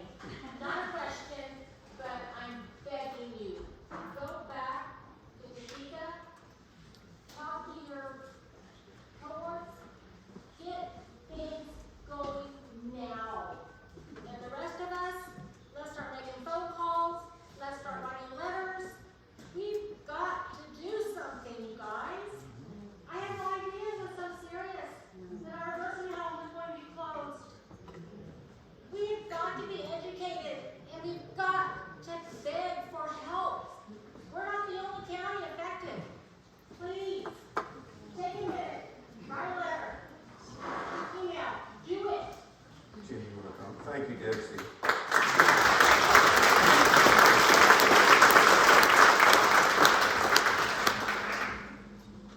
I hear your comments loud and clear. We're dealing with this across a pretty good sized area. I guess I have a question for Chad. If we expanded Medicaid here in the state of Kansas, what difference would that have made to the revenue here in Gove County Medical Center long-term care? Dollar-wise, roughly. So, from our perspective, obviously the Medicaid expansion helps the hospital, which also helps the local community to be able to help support other services. Some of the analysis that we did a couple of years ago when there was more interest in the Medicaid expansion, the legislature showed that it was about a $230,000 to $250,000 impact at every critical access hospital. So it's a contributing factor, and from our perspective, it's not going to solve everyone's issues financially, but looking for what opportunities to be able to maximize revenue that other states are doing, is kind of what we're looking for. So it's one portion of what I think would be helpful. So that might have been $250,000. I'll tell you, it's an uphill battle in Topeka. I voted last year to have a discussion about expanded Medicaid. During the last primary, you heard me called a taxpayer-funded abortion transgender surgery advocate. That is not me. Honest. You can ask Dave. We're fighting a battle down there, and I want to have the discussion with a lot of the rest of my legislators. There's 26 from Johnson County. They have KU Medical Center there. I don't know how many are in Sedgwick County with Via Christi and Wesley Hospital, in Topeka with Stormont Vale Hospital, and Lawrence Memorial Hospital. There's some big for-profit hospitals in the state of Kansas. It sounds like there's around 50 or just a few more county hospitals, and by county, I mean county subsidized hospitals. We're talking Medicaid expansion to keep the property taxes down. I'm vastly outnumbered. I have 9 counties out here, and there's 26 of them from Johnson County. I spend time in the hallways trying to educate these people about rural hospitals in the cost to them.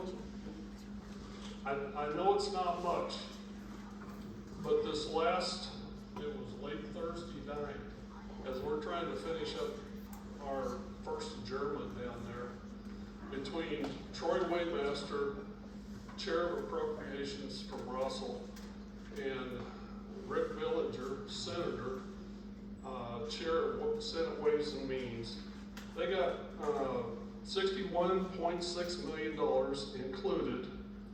Let's see, to read this, it says, to fund additional payments to nursing facilities based on the number of Medicaid residents served for fiscal year 2024.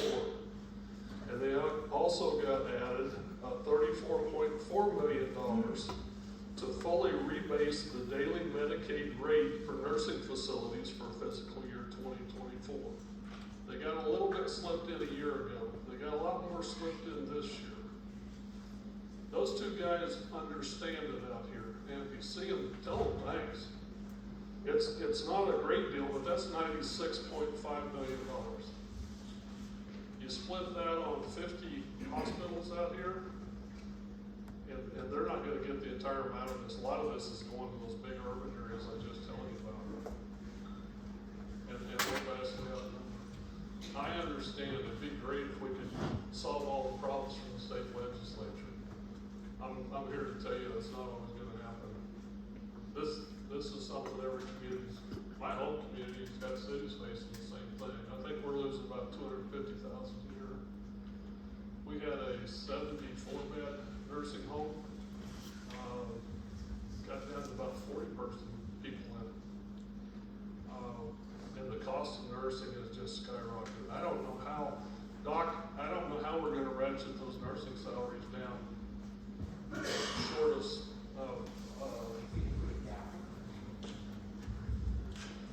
this is America.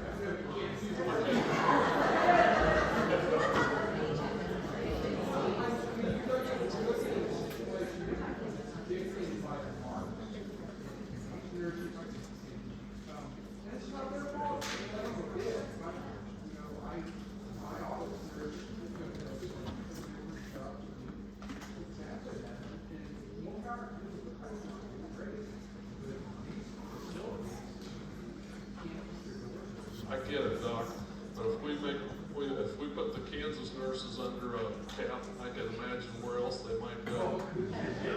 And here, a couple of years ago, well, a year and a half ago, we passed a deal to reciprocate with a lot of other states. If you were in the medical profession during COVID, you wanted to come to Kansas, we accelerated their credentialing process. And we've also done the same thing for military spouses. Kansas has a lot of military influence. If you look at Fort Riley and Fort Leavenworth, those soldiers come in here, they're doing their duty. We wanted to get their spouses credentialed and into the medical field as quickly as we could. We've been trying to do a lot of things like that, but if you guys have some more ideas, please let me know. Thank you, thank you, Representative.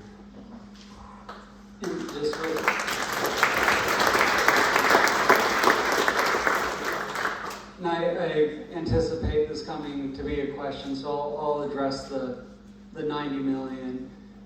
Similar to COVID funds, right? That's a one-time injection. Very thankful that our legislature is looking at that. If you take that over the 300 nursing homes and disperse that equally across the 300 nursing homes in the state, that's $300,000 a piece. So he's right, it doesn't go a long ways. It does not fix our problems. It shows that they are looking, but what needs to happen is a federal and state change. Well, state on the licensure piece because we got hung up on the KDAD requirements. But at the federal level, the reimbursement needs to be addressed in some form or fashion. I wish I knew how to address it. I'd make recommendations if I did. But something's got to give. So yes, we greatly appreciate that, and hopefully that will help some facilities out there, maybe bridge the gap for a period of time to where they can become sustainable. But it does only go so far. But that is fantastic that they are looking at that. Thank you. Aurel Lazar? Well, my question's been answered pretty well, but I can't see when you lose something, you don't gain anything. And we're gonna lose people because of this. Yes. We're gonna lose families because of this, and we're losing taxpayers because of this. Yes, you're right. We acknowledge there's gonna be an economic impact. Okay, I'll see if I get this right this time. Bionazor, did I get it right? Sorry. First of all, Dixie, thank you, and she's absolutely right, we're gonna have to do something about it. Because as you, I see a lot of faces that were here earlier, and boy, was it emotional earlier at noon today, and it's getting emotional here this afternoon. And I have a follow-up question from earlier today. The question actually came from Terry Evans. She says, what's gonna happen to the area for long-term care? And please correct me if I'm wrong, and I think the response was taking a look at some type of program like senior life solutions and respiratory therapy, is that, oh no, okay. I'm sorry, misunderstood, yes. Okay, and then if I read the presentation correctly, the revenue is gonna be about $75,000 for that would Senior come Life in Solutions, yeah. for the, well, first of all, what is Senior Life Solutions? I imagine a lot of this is, you know. So- It's currently there, it's a current program? Yeah, currently it is ran out of the independent living apartments, and so what she's mentioning is, well, what's gonna happen to the current space of the long-term care after closure? Let's know what the program is. And so, yeah, so the program is a group, what's that? A group mental health counseling services for the Medicare population.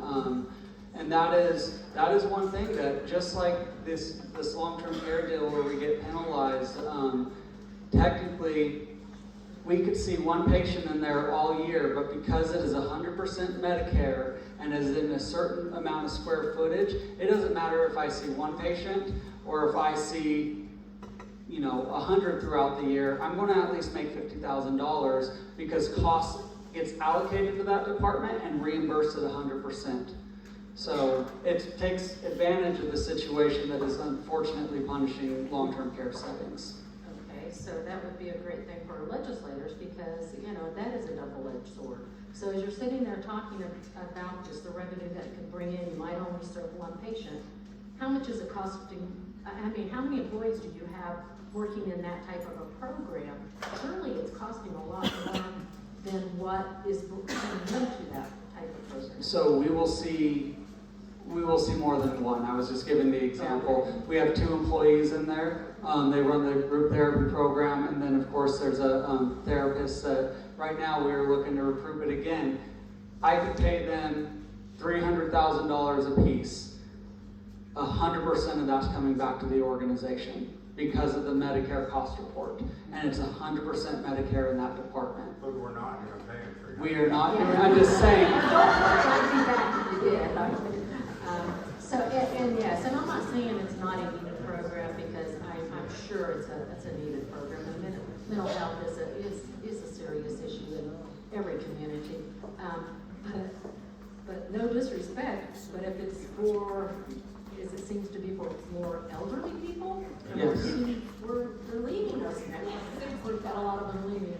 And then the other question that was brought up earlier, which you guys responded well, and I think this group needs to hear, is what other departments will be affected by, the loss? Yes, thank you. So as we discussed in the earlier group today, this is a conversation that we did not have a good answer to until afterwards because there are departments that provide a large part of their services over on the long-term care setting.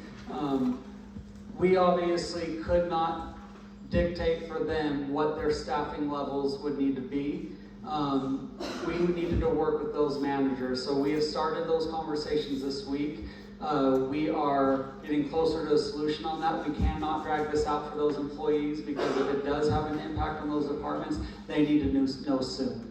So we are having those conversations now, but it's not something that, like, we knew this would impact 34 long-term care employees. We didn't know how many would happen in the other departments. We do anticipate about 3 departments having some impact from this. Okay. And then this is just food for thought comment. So a lot of states have prepaid college tuition programs. So when your child is born at birth, you can pay into a prepaid, and then a state institution, well, you know, your child can go there for whatever the cost was locked in. Maybe our legislation, maybe we need to look at long-term care programs that people can start paying in from 50 to 70 or from 40 to 60, 18 years. So anyway, just a thought, have some type of program for long-term care. Thank you, Dean. This time, third time's a charm. Joe Riedel?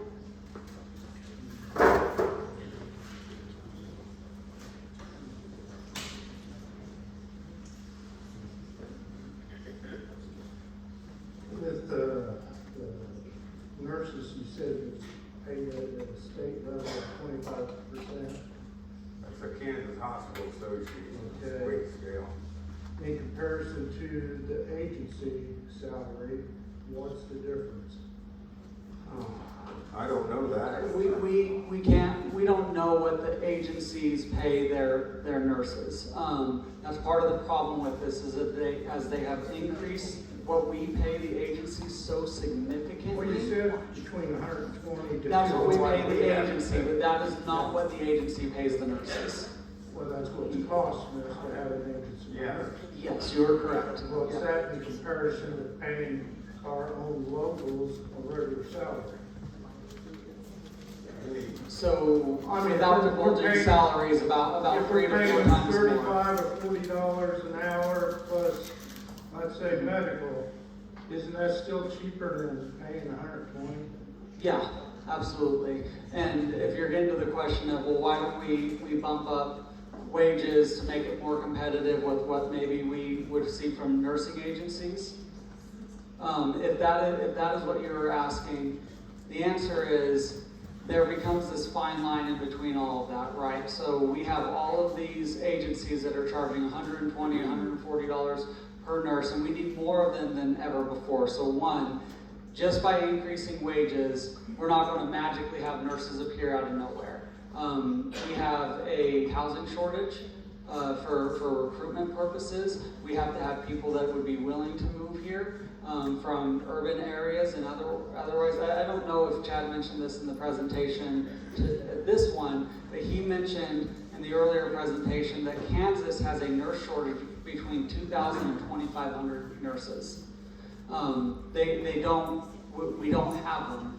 And so you can increase that all you want, we're still going to need nurses. It's your job to make the jobs, get the people in here and make our budget work. So we have done some things with duplexes to try to bring in so we can recruit to help have this bridge in the meantime. I can't fix the housing shortage in rural America. And part of that, Joe, is the agencies, we don't pay benefits to them. No. Our employees, we pay benefits to, so that's in addition to what they're getting their hourly wage. Yeah, but it's still cheaper. Yeah, but if you get to a certain point. I mean, every county employee, you're paying their medical. Yeah. And so, but I'm just saying there's a lot of wasteful spending going on Where? with a hospital. Really?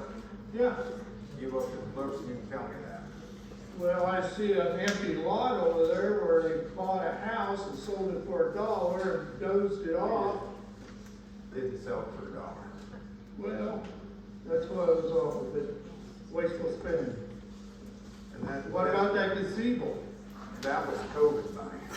Okay, that's my next question. So- Where is all this COVID money being spent? Well, I answered that during the presentation. I'll answer it again for you. As far as the gazebo is concerned, I'll also answer that. That is when I came in, they were working on building that or finalizing that gazebo project. That was money that came from KDADS directly to the long-term care setting. And that money had to be used in certain ways by a deadline. It had been approved, again, prior to me, but it is a beautiful site out there and a great place for visitation. They did that because at the time, indoor visitation was not allowed.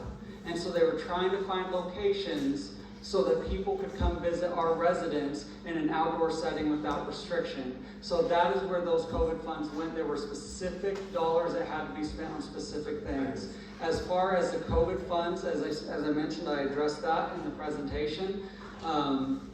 Those funds, one, look at 2020, 2021, and whatever 2022 is going to come out to be when the audit is done. A lot of it's been lost. We have operating losses. I demonstrated how those have increased over the years. We still had at the end of 2021, we had, I believe, $5 to $6 million cash on hand. Before COVID, we had $2.9 million. So we're anywhere between $3 and $4 million more than we had before. So that is where some of it's been lost. The other's still there. That's fine. Thank you, Joe. Marcy Wolf?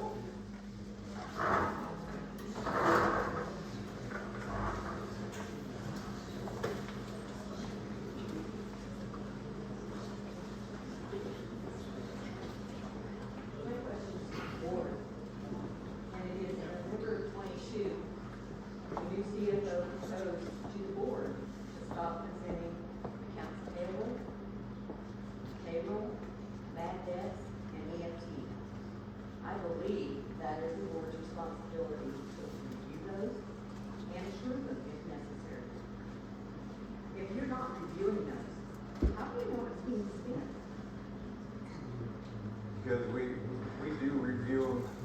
She will give them to them as we want them. And accounts receivable was getting extremely high. We've been working on that for quite some time, haven't we? They review the global number. They do not review every individual that has bad debt or anything like that.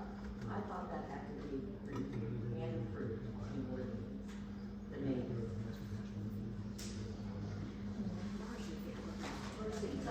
So I moved, here closer to the mic.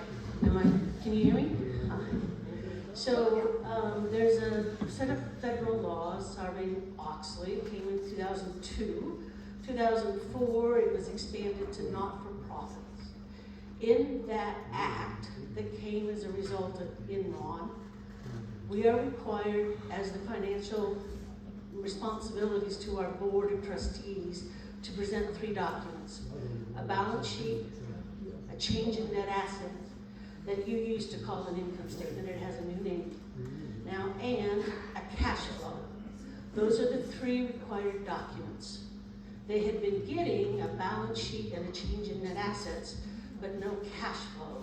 So we now have them in compliance. They get those documents. They can have any others that they want, but those are the 3 that are required. We had a number of topics, very long board meetings, and we needed them to be able to focus on the areas that they needed to know and not be down in the weeds. They don't need to know the names of people who owe the hospital money. They don't need to know all the names and the small amounts of what we issue for accounts payable. What they do need to know is whether or not accounts payable is paid promptly. They need to know how much the accounts payable is every month and whether or not that's reasonable. They need to know if our accounts receivable is right. They get that information on the balance sheet. So we are meeting the regulatory guidelines and the requirements for board reporting. If they want anything else, they can certainly ask me. I think if we're in this much trouble, shouldn't you guys still be reviewing that? The accounts payable list when I was there has grown tremendously. And I think somebody has got to put an eye on that. Right or wrong, you can disagree with me all you want, but I believe it needs to be. I'm not going to disagree with you on it. My thought would be, if this challenge, this financial challenge, had been happening for years since 2019, we'll just call it 2019 when we lost 1.9 million again. What would you hope to gain from them reviewing it? Because it wasn't changing anything that they did at that point in time, right? Correct, but in 2016, as you said, we had $400,000 in the bank. The admin team and all the department managers met, and we worked together to cut expenses tremendously. And we've come through that. You've got $5 million in the bank, and now we can't sustain long-term care. I understand all the differences, but 400,000 to 5 million? I question. Well, and I did show you that 4.5 million of that was salaries, benefits, and 4.5 of the 5.5 and contract labor. Those are not categories that are supplies, things that could be inflated by unnecessary spending. Those are strictly benefits, wages, and what we pay to contract agencies. Contract agencies are driven by the market, wages are driven by the market, and benefits we have cut down $600,000 since I have been there for the fiscal year 2023. Well, that's a whole other subject I talk about, but I only get one question, so. Yeah, no, I only get one question. Our 5 minutes are up. Thank you, Marcy. There's a Christine Davis on here, but I'm good. I'm assuming you did. Okay. Dan Chuck.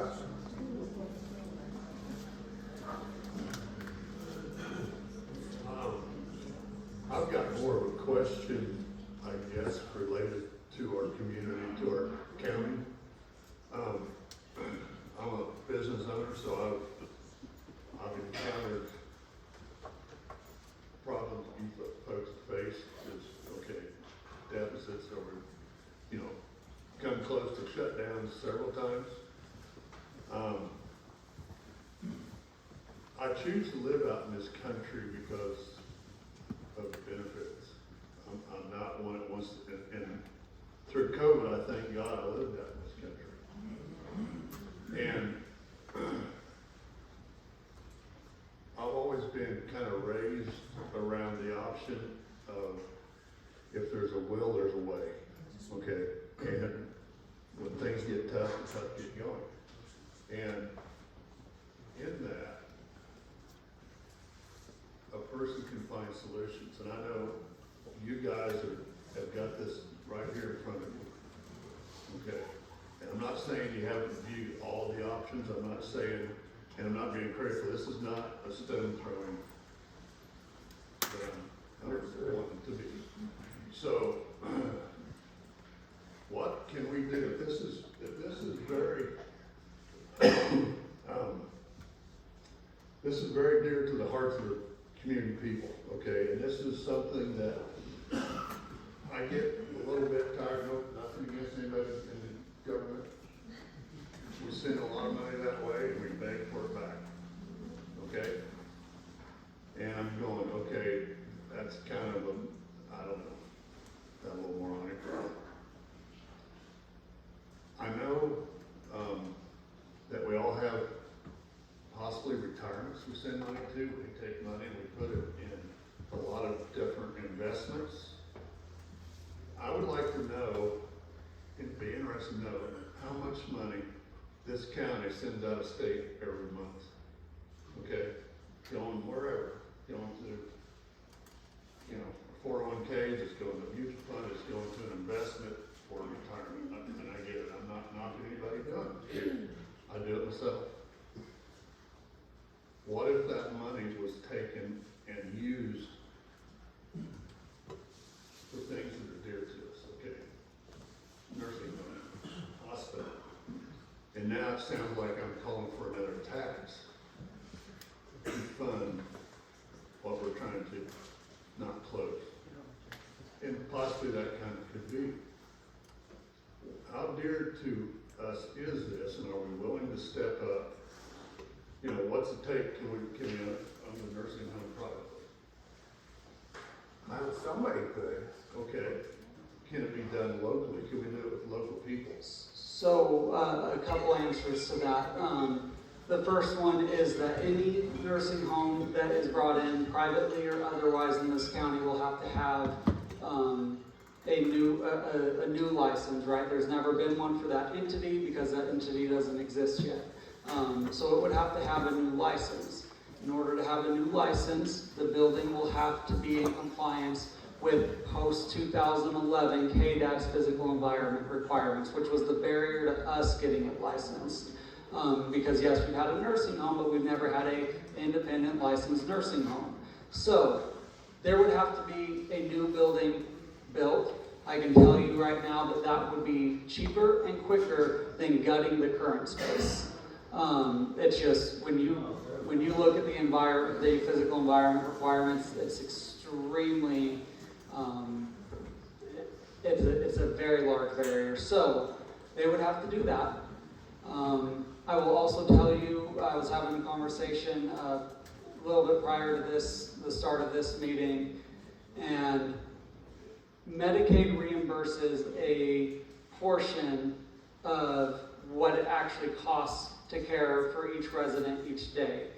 There would have to be private pay, and private pay would have to have more of a daily rate, a higher daily rate than Medicaid. It could maybe be Medicare, where they would have 100 days skilled nursing service benefits, similar to what the swing bed does. But in general as well, you'd have to offset Medicaid. You'd have to have higher rates. You would not get that penalty, but without doing those other things, having the higher rates and offsetting that, it would not be a profitable entity. Additionally, you have to be able to staff it. We couldn't staff our current space without contract labor. In fact, we couldn't consistently staff it with contract labor. So there has to be the workforce available. If those things can be overcome, yes. Okay. Where's It's that possible. line, Okay, I'm a pass. You go, if you got one more question. No, I'm just saying, certainly there's something we can come up with. I mean, this is a tough situation. And what are we as a county, and I'm talking collective, who lives here? Well, you're like me, I'm getting ready for that state. Okay, and so,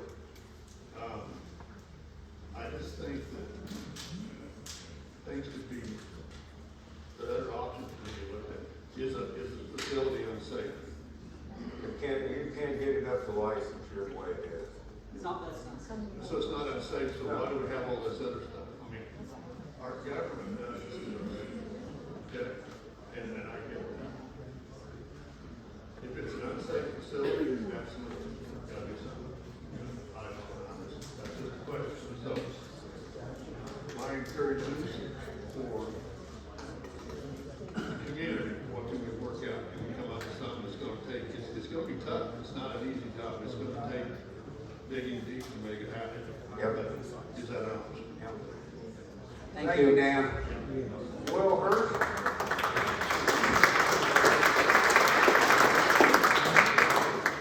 Kay Riedel. Yeah, I said I wasn't gonna get up there, so, but out of respect, I mean, you guys in the med field, I've been in the med field for over 20 years, no disrespect to you guys at all, but I do consult probably in about 15 to 20 different places outside of western Kansas, and I see this happening a lot, but very shocked that it's a critical access, long-term care that this is happening to. Again, do we have a number on the critical access Midwest that have closed down? I think, Yeah, it's unheard of by me. That doesn't mean it's not happening, but unheard of by me. Going back to the gentleman who was just up here earlier, I'm the same way. I feel like if there's a will, there's a way. And being in the med field 20 years, I've seen all kinds of stuff, from working in a 1,000-bed hospital to working in rural Kansas here. Is 6 months long enough to advertise? Because that looked like that was your solution, to advertise for somebody to sell it. You got 2 months yet. Have you guys really advertised outside Kansas City area? Because I actually contract with corporations out of Kansas City and out of state that have a lot of Midwestern. I consult at least 4 places that have been bought by these corporations. And that's not the best answer, but it's a better answer than closing down. So that's my only thing. And like I said, hats off to everybody who works in the medical. It's been tough. So. Thank you, Kim.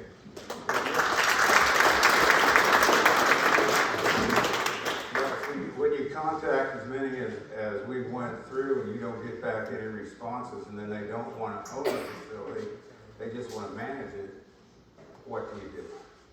And I mean, when you send out, wasn't it 10? Corporate entities that have a very large presence across the state. So, sure. And I do consult out, and I'm not once heard, so I was surprised to have taken that, because I've grown to enjoy this community. I've not heard that this place was up for sale, and I have direct contact with corporate people, so. We sent them out directly to their CFOs and CEOs. What they did and who they communicated with after that, I can't say. Okay, the next one, and I'm going to say it's Jean Ann Laston, is that correct? Yeah, that's me.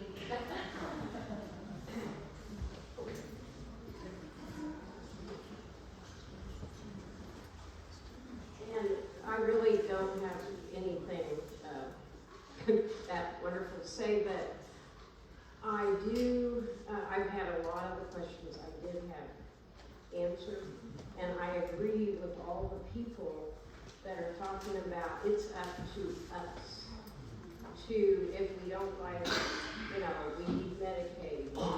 But I guess the one question that I do have is, who is it that's charging us $1 million? Federal government. The federal government. And so, you know, who do you contact about that? That is just one of those laws that, you know, it's like there's no common sense. Why wouldn't you want to have a nursing home attached to a hospital? So I think what we do need to remember, as easy as it is to start blaming state, federal government, I didn't want to take us back to 1998, right? Hospitals were closing in rural America. They came together to find a new service care model, similar to what Chad had mentioned they're kind of looking at now on the hospital side. I'm not aware of anything on the nursing home side. They did come together to federally subsidize these critical access hospitals. They just chose not to do it for the long-term care, and whether it was intentional or accidental, it resulted in penalizing these hospitals for running these nursing homes. So without that federal subsidy, however, these hospitals likely, they probably would not exist either, because remember, 50% of our expenses is a lot of money that we get back from the federal government. So they've helped with the hospitals. They've just not done the same thing on the nursing home side. So it just sounds like, you know, that's one possible action. And I guess I just want to say to the people of Gove County, let's continue to be the kind of people I think we are, and I've lived in Gove County since the early 90s, and I have been shown a tremendous amount of kindness. I've met people from all different kinds of walks of life, and I just want us, and there's obviously ideas, and yes, this is happening, and it's at a point where it's not going to change. It's happening. And so, but let's just keep working together and keep treating each other as neighbors and friends, you know, and just keep being home. You know, that's what to me makes the world good. But, you know, my brain went to mush when I saw those statistics. So, Thank you very much.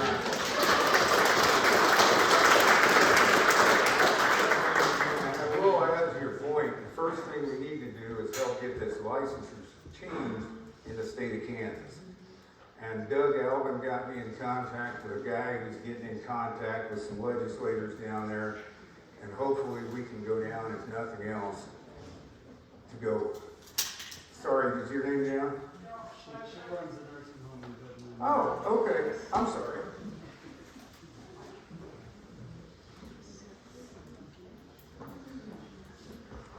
My name is Jennifer Golden House. I live in Goodland, and we are experiencing an awful lot of what you are experiencing here. The only difference is we have a new long-term care facility. We passed a bond during COVID in 2020 to build a new facility. And since our new facility has been built, we are experiencing the same issues with agency staff, with everything you're talking about here tonight, everything. Jerry Moran was in Goodland on Tuesday. He was in Colby he went to Colby first. They are building a new $125 million hospital. At our board meetings in Goodland, our concern is all of our staff is going to go to Colby to work. They're going to be able to offer more funding, more money.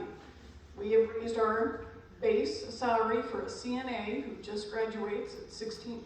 A 16-year-old CNA will get $17 an hour. We are competing with Colby, we are competing with Walmart, we're competing with Cheyenne County. Cheyenne County has the same issues that we are all in as well. Wallace County is at jeopardy of losing their facility. They're going to a home plus care instead of a long-term care. Everything that is being said here tonight is being said in Northwest Kansas. When Jerry was in Goodland on Tuesday, we said to them, we had Cheyenne County there, I was there, our board was there. Please help us. We need help. We need assistance. You can't mandate all these things and then expect us to pay for it and have 4 people per staff to do whatever. We need help. We composed a letter to Laura Kelly. Laura Kelly responded the very next morning. Please help us with Medicare expansion. Vote across the aisle. Encourage your people to vote for Medicare expansion. We need help. All of us do. Nobody wants to close a facility. I can tell you these people are up every single night. I can tell you that because it's heartbreaking to talk about it. I hope that you guys will please talk to your legislators, talk to Jerry Moran. I have the contact, I have a name with the Governor Kelly's office, I have a contact with Jerry Moran's office, and they need to know we need help. We all need help. So, with that, I thank you for letting me speak. Thank you. I need some notes, 1 second. I've been back there for 2 hours wanting to say something. And I don't usually keep my mouth shut, so. What we really need is a Rosie the Riveter for healthcare. We need people to support our system. We need people to show respect and just so much care and compassion for healthcare because they are getting beat up. We need to show them compassion. So, thank you. I appreciate you letting me speak.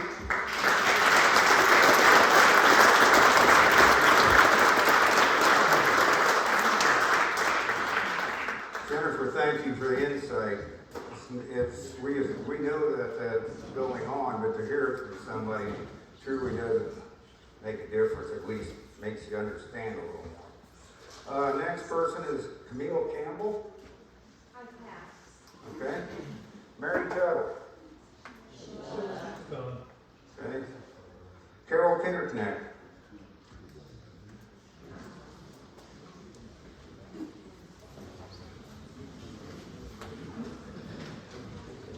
Okay, I'll just read my questions and then whoever wants to address them or go from there. I saw where you're allocating expenses to long-term care, and there's, from my accounting experience, there's always certain fixed expenses that you can take those percentages over. With closing the long-term care, what's going to happen with those expenses that are still going to be 100% there, but where are you going to be able to take them? Viola can probably answer this the best, but the answer is that those fixed expenses now, that long-term care space is still there, but it becomes idle space and it does not get completely carved out, correct? So it doesn't get carved out at all. And so what happens is that starts being reimbursable. So those fixed assets are still there. It's just not in a non-reimbursable area.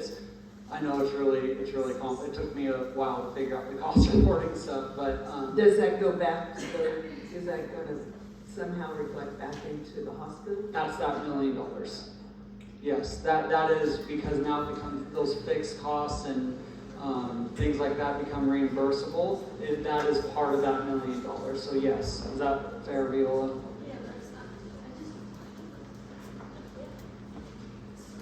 I just want to make absolutely clear that we understand this $1 million is cash. It is money in the bank. We're not talking about operating revenue or expenses. We're not talking about reducing our expenses so that our change in net asset looks better. We are talking about $1 million cold hard cash in the bank. Okay? Okay. Okay, I guess just from accounting things that I've seen over the past is like if you have X number of dollars that is shared by the hospital and the long-term care, and it's prorated as a percentage to those different departments, then where does that other part that went to the LTC, how is that going to be absorbed? That's okay.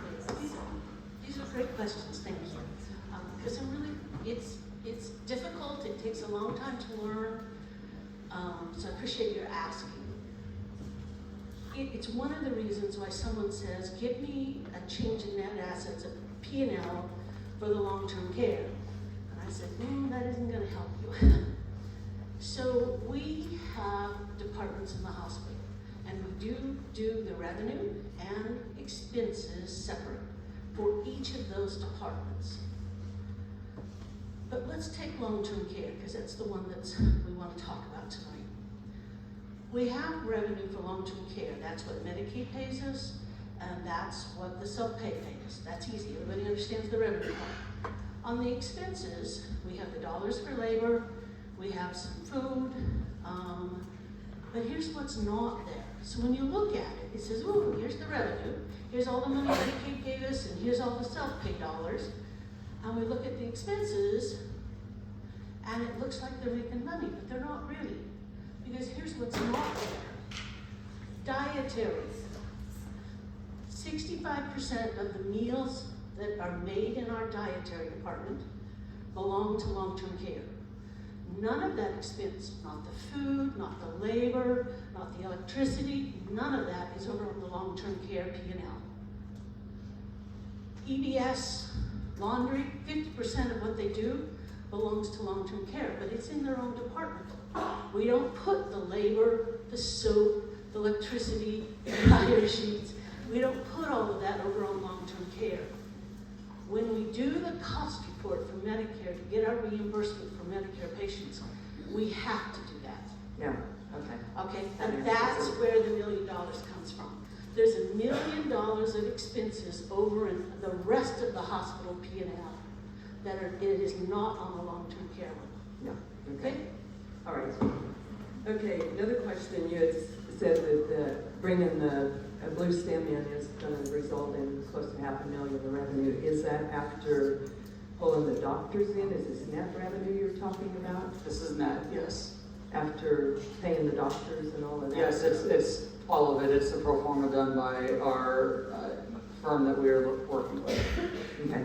And my other question is, will you have to continue going to the county commissioners for additional money with pulling Blue Stem in? We can't get And it, So is your question, will we continue to need the tax appropriations that we have currently? Mm-hmm.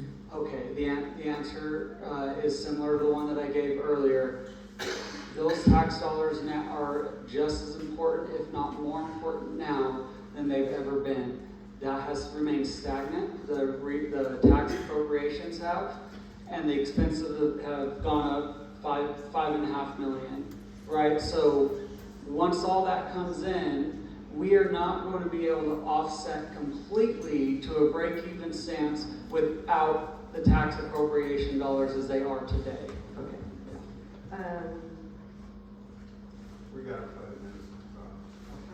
I haven't been here 5 minutes. We got a timer right there. I do have one other thing, two things. I guess I don't understand why this wasn't brought to taxpayers as a vote thing where all the hospital issues do. And you don't need to answer that, I'm just going through.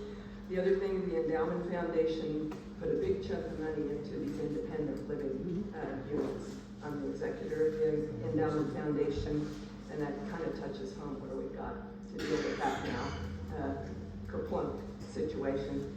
Mr. Chuck's comment, being a 501(c)(3) with the Endowment Foundation, there was some very large grants. We get the notice from Topeka, and I think I still have the thing, but it is for healthcare related facilities, building and construction. So, might be something to. Yeah, for building new construction, so in other words, maybe if the community is continuing to look at other opportunities for this, what we do know about the grants is that we have not found one that will provide funding for operational losses. But but your point is that the community wanted to look at an opportunity. And they were huge. Thank you, Carol. Kathy King.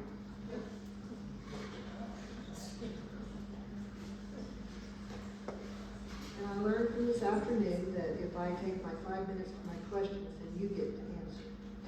So, here we go. I stated to the news earlier tonight what an emotional issue this is.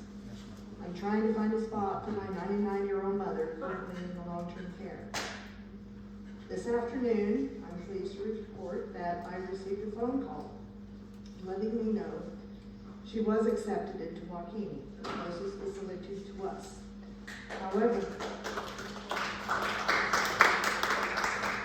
every one of those residents has to leave the county because there's no place here. The relief that I feel is outweighed by the concern that I feel due to three things. One, moving my mom again at her age after 5.5 years in the independent living facility, 9.5 weeks in the hospital waiting for a bed in the long-term care to open, and she was only there about 10 weeks before this hit. Second, the additional confusion mom's going to go through now with her dementia, and my hopes that she'll survive the shock of this news. But most of all, losing the caring, competent, and wonderful staff in exchange for a new unknown. And I would ask for your applause for those staff right now.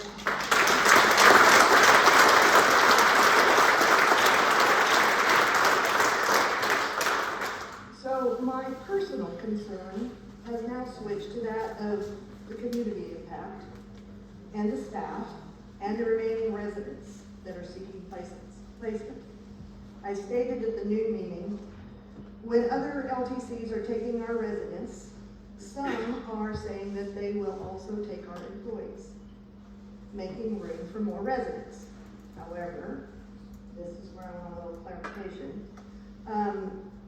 They are under contract until June 2nd to get their package, their severance package and their benefits and PTO benefits and unemployment, I think is also included in there. So you said there would be a way for employees to go to other places sooner because they can't take our residents before June 2nd if our employees are required to stay till June 2nd to get that. So I want you to address that after I've been here. So explain how that's going to happen when they have to work here till June 2nd to get their severance package and all that. And second, why were they told they weren't supposed to talk to us about this? Now, I'm going to say right here that when I walked in to get my mom on Monday to go to a doctor's appointment, you were talking with the select few of the residents, those that could comprehend and speak back, to tell them what was going on. I walked in and I overheard just enough that I went, what? And so I walked on to get mom and ran into several employees and I said, what's going on? And we can't tell you, you're gonna get a phone call. Okay, so is my mom in trouble? No, we can't tell you, you're gonna get a phone call. So are all those guys who are in there and gals? in the wheelchairs? Are they in trouble? No, you're gonna get a phone call. We can't tell you anything. So I went down and got my mom, and on the way, several more people being asked said the same thing. And I'm going, screw this. And I went to the office and I said, Gail, what's going on? And she says, I'm sorry, I can't, I know, you can't tell me. Get somebody who can. I'm here, I'm not waiting for a phone call. I got to go talk to Viola, got to meet her. And so I found out. But you know, I never got that phone call. Because I talked to Viola? Yes. Okay, but they kept saying, you're gonna get a phone call, you're gonna get a phone call. But I never did. So anyway, I've even heard rumors that if the employees spoke up tonight, their job might be in jeopardy before that June 2nd. That Please rumor address is that. 100% false. Secondly, as far as the communication, and who, I don't know who you spoke to, could have been management personnel or staff. We did ask, because it was that day, it was Monday. We were trying to make sure that people found out, this goes back to earlier, people were upset that they did not hear from us, and we try to control that as much as possible. So to the extent possible, we were asking staff to wait so that we could contact everybody and have a conversation about what was going on and provide you as much detail as possible. We have not said that you cannot continue to have those conversations. We just said that day, please let us have the conversation with those that need it so they can hear from us. What was your other question? About them being able to go other places before June 2nd. Yes, so there is a way to do that. Obviously, as we relocate our residents, the staffing needs will decline, and we will be able to release people, and we will work with them to figure out, who has jobs, who doesn't have jobs lined up, those that have jobs that are waiting. We will release early before June 2nd. If we don't have all the residents that we still need to care for, so staffing ratios, that's kind of the conversation. Those individuals that were released early will get their severance, and they will still get their PTO just like anybody else. I just want to comment on those facilities. There are other things that take into account whether or not they can admit our residents, and that goes to do with, do they hire anyone else? I mean, their ability to admit is not solely reliant on whether our staff get to them. And I want to just add that my mother was not in that meeting because nobody thinks she can understand anything and nobody thinks she can talk back. But today, when I told her, I said, Mom, are you still wondering where you're going to go? And she said, yeah, what are you going to do with me? And I told her that she was going to get to go to Waukegan, so she'd just be 20 miles away. She said, so you won't see me every day now? I said, no, probably not. She knows, she understands. I'm not so sure you did the right choosing when you picked the 10 residents. Yeah.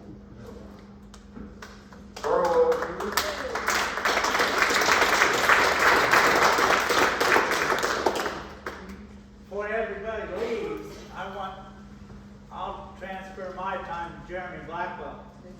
His name's down here, he'll get his chance. When? When I get to it. And half the people leave? I can't help the people that rode down. I'm just telling you, I'm gonna give him my time. We're not transferring time. Come on.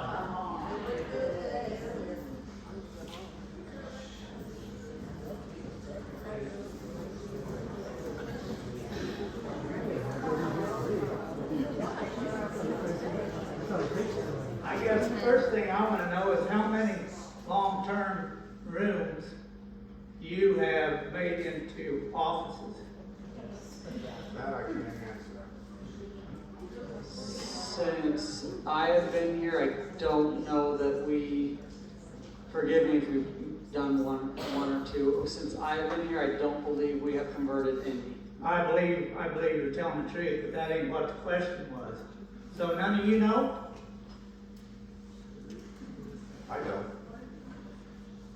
I've been told that you converted the living quarters over there into some kind of hospital deal.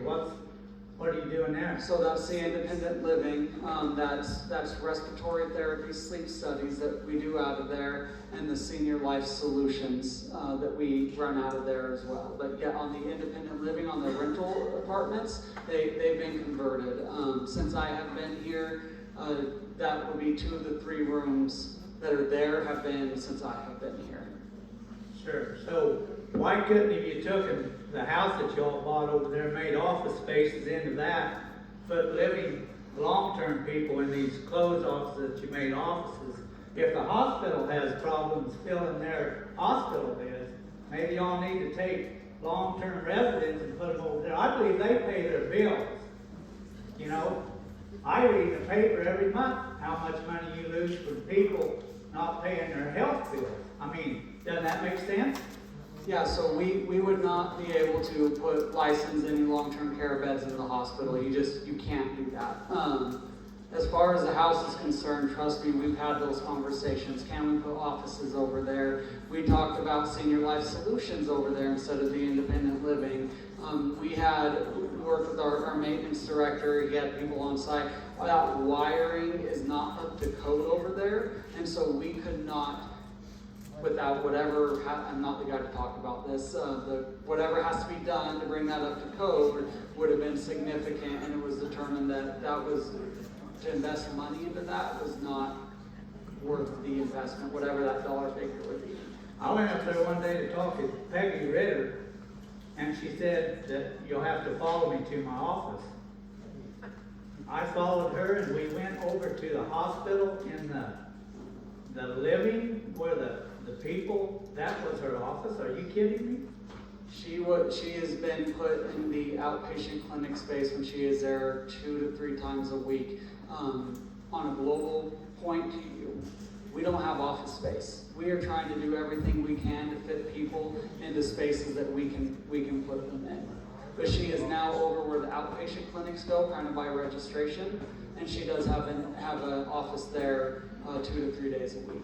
Well, it looks to me like the rooms you took and converted to offices, if you'd filled them with long-term people, maybe this wouldn't be as bad as it seems. And who would we staff them with? Well, that's your problem. You know? Well, it's been the problem since 2019 with 45%. How many nurses have across the whole United States have they left go because they wouldn't get this COVID shot? You know, and you expect them to come back and ante up to you? Well, we didn't lose any staff because we made accommodations for those that did not get the COVID vaccine, so we didn't lose a single employee as a result of that. We have, again, shortages across the industry for staffing. We, unfortunately, if we did not comply with the vaccination requirement, we would lose our Medicare and Medicaid contracts, and that means we'd be getting paid $0 for the majority of the people that come to us. We could not provide care to those with Medicaid and Medicare if we did not do that. That was forced on us at a governmental level. If we did not comply, we would suffer major consequences. So what would it take to split the two, long-term and the hospital? I mean, it looks to me like there's just a hallway that sort of, I mean, if you did away with that deal, I mean, what would be the problem there? Licensure, we can't get a license. It's the conversation earlier about how it's under the hospital license currently, and we can't sell it without getting it its own license, and you can't get its own license without and we brought architects in and we assessed the firewalls. It would have to have construction separated there, but that's not the only issue with the licensure. That's just part of it. That would create the separation necessary, but there's a lot more that has to go into that process. That's that whole waiver conversation that we had.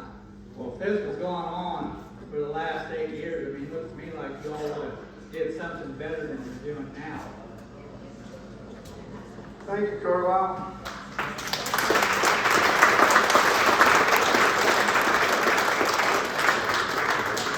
John Hilton.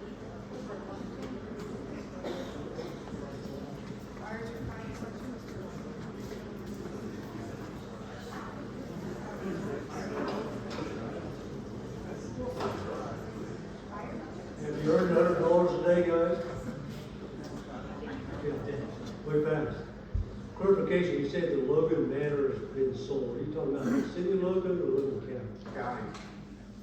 Yeah, the county still owns the building, they did reorganize, it's a detached, they have a 501c3, but the county still owns the building, just for. They're ran by Grace Services. I believe they may have changed the Managed by name. Grace Services, that's correct.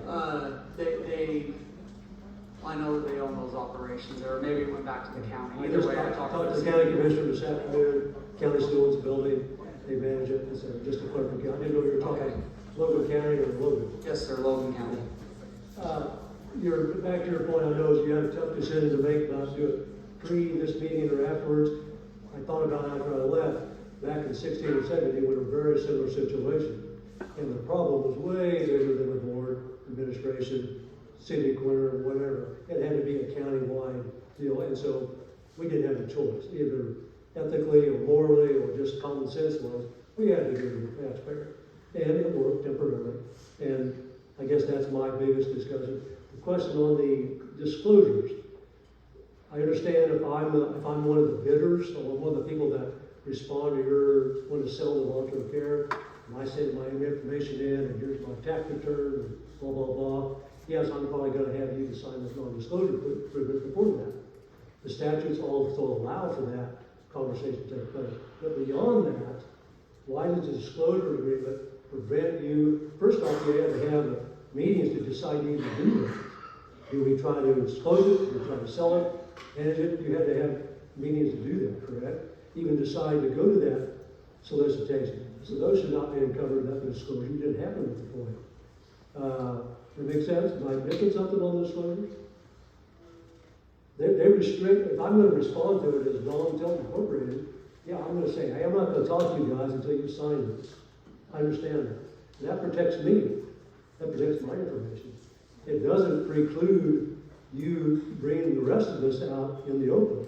Yeah, if you're going to talk about Don Tilton and tax return, yeah, you have to go to executive session to do that. But beyond that, I'm still not understanding why the rest of the discussions weren't made in open session. Am I missing that? There's non-disclosures,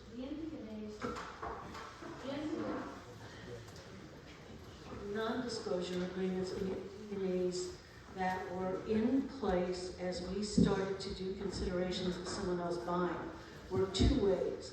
They were restricted to Connor and I and the board, and they were restricted to the companies who were looking to buy us. No one talked on either side. It protects those that were going to come to the table and consider us. They didn't want those in public while they were doing that. So it's two-way NDAs. Both sides signed. Both the entities and our side, both sides were restricted from talking and having those in open session. About those discussions about whether Don Tilton Incorporated was to buy, I understand that completely. And that needs to be a protected conversation. But beyond that, to even get to that point to decide to put those 10 bids out there, that had to be discussed by you guys quite a bit, I'm sure. And I guess that's my point, is that really follow the spirit and intent of COMA. I mean, it doesn't sound like it still is. Those restrictions, like you're talking about, the disclosure will protect me from my information being available to the whole public, the whole world. With this day and age, Facebook, it could be in India for all we know. And so, does that make sense? And so I guess that's a frustration I have as a former board member, taxpayer, doing things right. That's what COMA is designed to do, is get all this stuff out in the open so we all understand what's going on. The issue you have is the legalities. Yeah, maybe your lawyer is smarter than mine and he wins the battle. I don't know that. But you got to have trust in the taxpayer, the people out here. This is way bigger than you guys. And it just doesn't feel right the way it's been done. And maybe we get the same answer. Maybe we just dissect it and we kick it around and we scream and jump up and down and we don't like your numbers or whatever. We come to the same answer in 6 months. We can afford it. $100,000 a month, we can make that happen. $5 million in the bank, we can make that happen. A year, we can make that happen. Is that smart? I don't know. Because you got to trust these people down the road that we want to continue to pay 16.5 mils. The sales tax is coming up in about 18 months for a vote again. These people have to trust that you guys are being transparent and you're putting everything on the table. And maybe the answer's out here. You know, like Roseanne talked about earlier, we got some pretty smart people in the room. Maybe the answer's out here and you guys didn't think about it.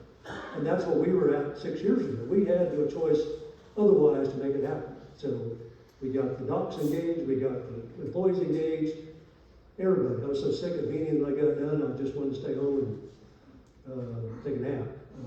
But we had no choice. And the taxpayer responded, the county responded. And I think that's a big missing piece here that I feel that I've been kind of disrespected, I guess, because, you know, really, you can't even ask, you can't even talk about it. These people, back when we had the crisis 6 years ago, people didn't leave. We lost a few people to Hoxie and Waukegan. Most of the staff stayed. The residents didn't flee. The docs didn't flee. The patients didn't leave. Were they confused and concerned? Sure. But most of them stayed. Most people are pretty loyal to this county and this hospital. And so maybe you underestimated our loyalty and, like I say, because they can just figure it out. So it's what's done's done. You know, let's move forward, I guess. And you know, the long-term care decision probably irreversible at this point because everybody's made decisions. But if we don't work together, it ain't going to work. I'm pretty sure of that. And that includes the board, administration, taxpayers, staff, especially docs. We all got to be on the same page, and that's tough. That's your job, and that's tough. Been there, done it. It's okay. You give other people 8 minutes, so. Or you got 8 minutes.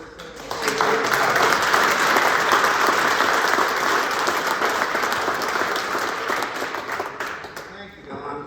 You bet. Nicole Wolf.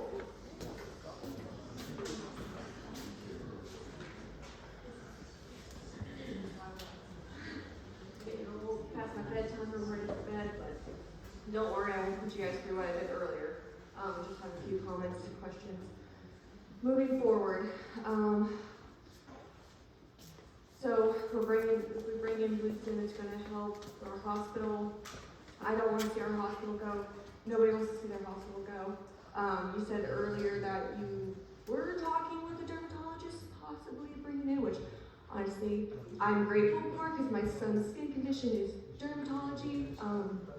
So, see, this is not nice people here. So moving forward, like how is this going to help our community? What are we looking at number-wise? I don't want our hospital to get where our LTC is. I don't want to find out, hey, hospital shut down the day, we have 60 days. I don't want to do that. I don't have to move, and I don't want to leave our community.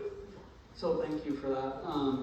So earlier, and I got to thinking about this a little bit more afterwards, someone had asked, well, if it's 1.2 million for the nursing home and you've got about 600 in benefits, 500,000 in the partnership with Blueston, you know, that only comes out to, what is that, 2.3 million of the 4 million, right? What I forgot to mention, and what I did not think about at that time, is that 4 million was operating loss. It did not take into account county tax appropriations. And so in reality, after all of those things happen, you are looking at, if things work out the way it is and everything stays stable, expenses in it continue to rise, we do have 2% increases every year, you're looking at close to a break even. So that is what I forgot to mention earlier, I was not thinking about at that time. We are hopeful that these big things that we have going will bring us to a better place, so that we don't lose the hospital in 6 months and we're having the same conversation then. How much is it going to cost to bring in like this dermatologist? How much is like bringing in other things, yes, to help our hospital grow? Sure, how much is that going to cost us?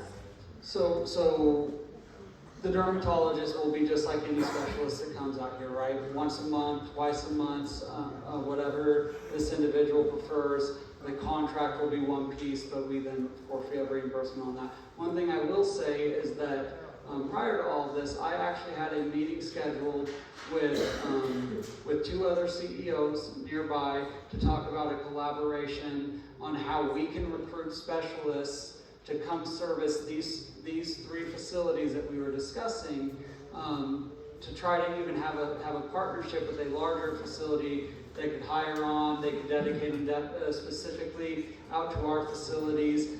I've had to reschedule that because that meeting fell last Wednesday, and so I obviously have to reschedule. Well, we are trying to actually have partnerships with surrounding hospitals to bring Can I in specialists in. I just want to make sure my 5 times, I get my 5 minutes over here, and then we can go back and discuss it all later.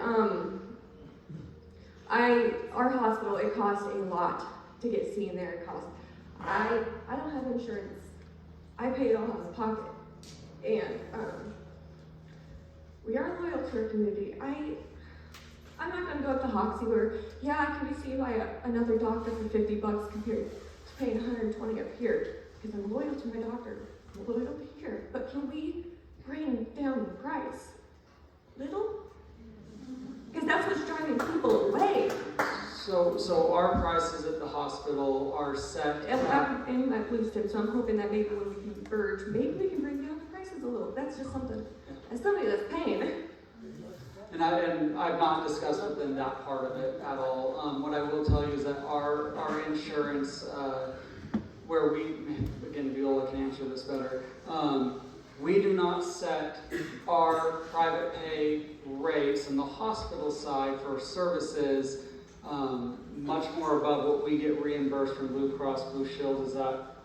That is correct. So I believe it's like what we try to do, like 5% right around there, somewhere like that. So we do something, give or take, around that area. So. Okay.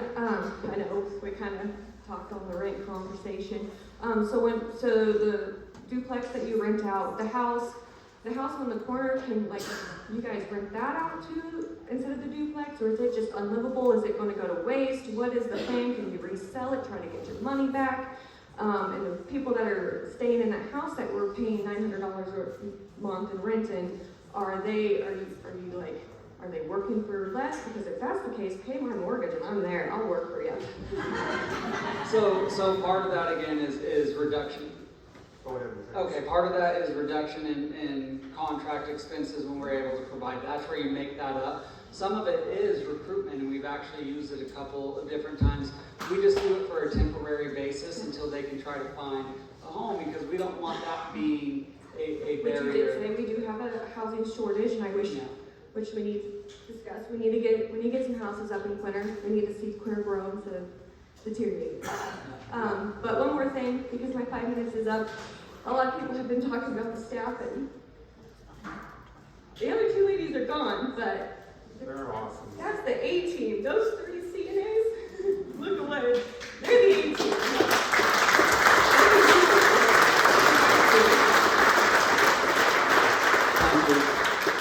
Kevin Black.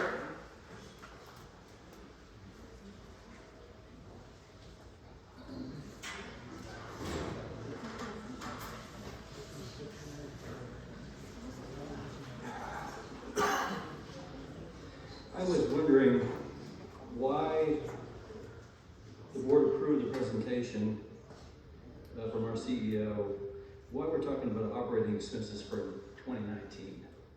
How do you know where you're going if you don't know where you've been? Well, I get that, but so we have those numbers. Do we have no, and again, maybe they're not going to be audited, but do we have anything a little more current than 2019 numbers? So why that?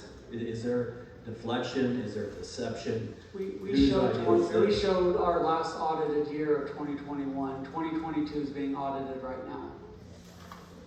So we showed 21 up there. With respects to operating expenses, I didn't see that. And just picking on one segment, the pharmacy, for example, and it speaks to the board and the management team. Does the pharmacy make money? So were you, and we put pharmacy up there. I think I know what you're talking about. Exactly. So it's drugs. It was just labeled pharmacy. That is what we spent on drugs for our inpatient setting. So I apologize for the confusion on that. It wasn't the pharmacy. Well, it's not clear. But again, can you tell me, drugs you buy, and does the pharmacy or the drugs that you purchase, do you guys make money, or is that a true cost to the hospital, to the long-term care? Are you losing money on the pills you give out? So looking at our expenses and operating margins as a whole, yes, those are the costs of doing business, right? The more volume we see on the inpatient side, the more drugs we may have to use. A lot of that, it gets bundled into a daily rate, and our total operating loss is, well, our operating expenses is greater than our operating revenue. So could I go to every inpatient stay and categorize it out for you? Well, definitely not off the top of my head. But what I can tell you is that generally speaking, that goes into the rate for the daily stays, and But it's overall, part of the overall it loss. seems that this, among other things, you've got a pretty tenuous grasp of your understanding of your financials, and with pharmacy just being one example of this, that okay, we don't really know how much money we're losing. And I spent 27 years in the pharmaceutical industry. I can see how this happens, and there's a number of reasons why it would. But for you to not know even one of the basic numbers is unsettling. It was not pharmacy. It said pharmacy. It should have said drugs. That's what it says in our income statement. So I apologize on that. We don't run a pharmacy. But still, you bill pharmaceutical products out, right? I mean, when something is used in the emergency room or even in one of the hospital rooms, I mean, it's billed through your shop, correct? Yes. And you can't tell me how much money you lose. That's based on the inpatient stays. I can't tell you right now off the top of my head every single department and their operating income. No, I could not. There's 20-something departments. But this is one of the important ones. They're all important. We get compensated by our Medicare commercial payers above what we pay for our grant. I get that, but you can't tell me how big your loss is. So it tells me of a lack of internal control. It's not a loss in pharmacy. It's overall an operating loss. We were very specific about what our operating losses were per year from 2016 to 2021. If you're asking if our drugs, what we get paid by commercial insurance and Medicare and Medicaid is in excess of what the cost of drugs to purchase is, the answer is yes. And what about when Dr. Mackin prescribes a drug that, for whatever reason, insurance doesn't reimburse you for? I mean, these are all losses that are quite important, and just another dark hole of misinformation and unavailable data of where we're at. And so, again, and they're just picking in one area because it happens to be an area I'm somewhat familiar with. We don't have good answers and we don't have good accounting. It seems to be problematic. And with that, I guess I just have one other comment with regards to Medicare and Medicaid expansion. Asking our paid industry representatives, their opinion on these topics. It's not useful. I mean, this person is deeply conflicted, and they're going to give you the industry answer. And they've been trained to help you vote against your self-interest all the time. And we've seen it happen for a long, long time, not just in Gove County, but rural America in general. So, with that, repeat what? About what? Well, so Chad, forgive me, I don't know his last name, but he obviously is a paid spokesperson. He's an industry representative.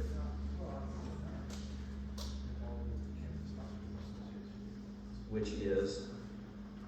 Advocate on behalf of hospitals.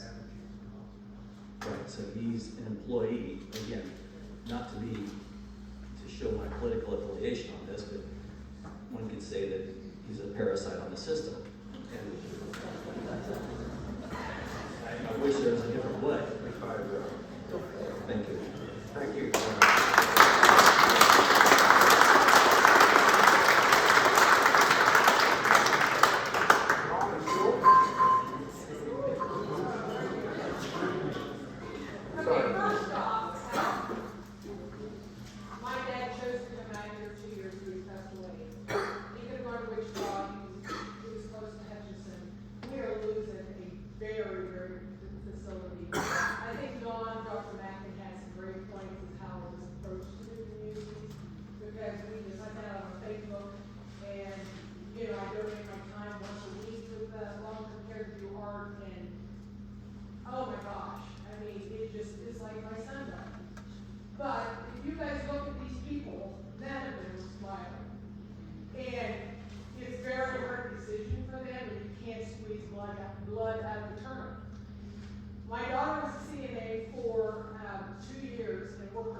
do, and I pray that you can sleep at night because it hasn't been a hard decision.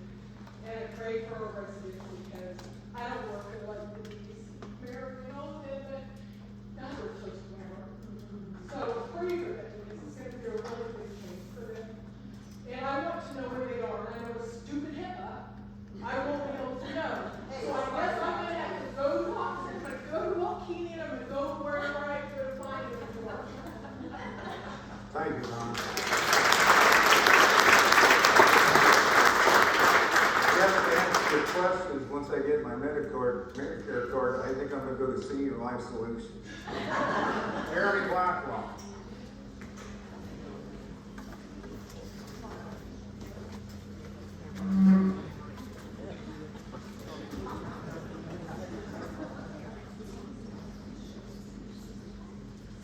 Thanks, Dave. I got brought up earlier meeting. I've been to several Coma Cora classes. A couple years ago, I actually took a seminar with the state's attorney over Coma and Cora. The NDAs don't really work for public information. I'm sorry, public information. An NDA doesn't work, but it's the state's attorney's got a great website. If you want to go on there, they hold trainings all the time. He's a good resource. But after the first meeting, I went back and pulled all the audits from 2014 to current, and I went just bottom line, total dollar. 2014, you guys had 2.17 million in the bank. 2015, 1.81. 2016, that's when you said you were 450,000. The audit shows 345, 937. 2017 is 1.78 million. That's after the mill levy kicked in. 2018, you were 2.3 million made money. 2019, you made money again, 2.99 million. 2020 was a good profit with COVID at 9.19 million. 2021, you lost a little bit down to 8.13 million. Looking at that trend, how is this not been profitable, I guess? I mean, I understand your projection, but projection is also a guess. Yeah, so that's fair. The in 2020, when you see it jump up to 9 million, remember, so you said it was about 3 million in 18, right? 2.31. 2.31, and we received $8 million, over $8 million. It was like 8,100,000, somewhere around there in 2020. So that would have taken us up to over $10 million. So when you see us drop down to 9 million, we lost money that year too because we had the injection of funds. So those were one-time injection of COVID funds, and we even lost a portion of that year. So that's why it's so hard to look at the ending cash balance, because there was the COVID funds. And then you did see in 2021, it declined again. In 2022, we were expecting it to decline again, all because of the expenses, the revenue dropping back down to earth. And when you look at 2019 and the trend itself, yes, there was a little bit of a profit there because, again, we had taxpayer money. In reality, I would actually think it would come closer to break even. Different things go into that ending cash balance. But remember, we had another year that was $1.1 to $1.2 million of salary increases that next year. That was coming with or without COVID. So that operating loss would have quickly gone up to 3.1, 3.2 million, which it did. That was not going to, if it wasn't for the COVID funds, you would have actually seen that 2.3 million you said start to decline. I think it was 2.9 if I remember right, but it could have been 2.3. So you have to look at the whole story and not just what's on the audit papers, because I think that's a mistake that had been made for a while. I guess I don't personally see it. I don't. Well, I didn't see it either. That's why we're in the position we're in. I don't think they're in that position. Looking at it though, I mean, it's getting tighter, yeah, but it also, I mean, you made money in the last, 1, 2, 3 years, looking at that. Before COVID, and that's the reason you got the COVID money is to carry those expenses. I mean, it's. So if we had operating losses of 3.2 million and 2.3 million, and that's revenue minus expenses, right? So we lost 3.2 and 2.3, and we only had $1.7 million, give or take, every single year on tax appropriation dollars. How did we make money? Because that sounds like a loss. Well, but you also had, I don't know whether you're talking there, but well, we go to 2019.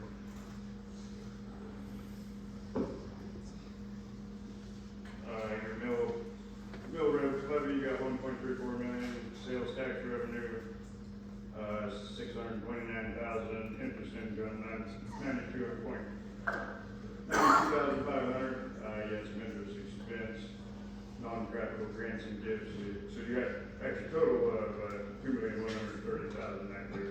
It would be the non-capital grants and gifts, which I wish I could tell you I knew what was in that, but those are one-time. Those are expected to be one-time deals. I don't know what would have went into that year. And that was only 135,000, but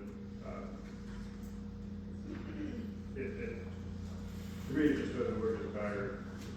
I promise you that we have looked at that very closely, and we feel very, very highly confident in our assessment of the situation.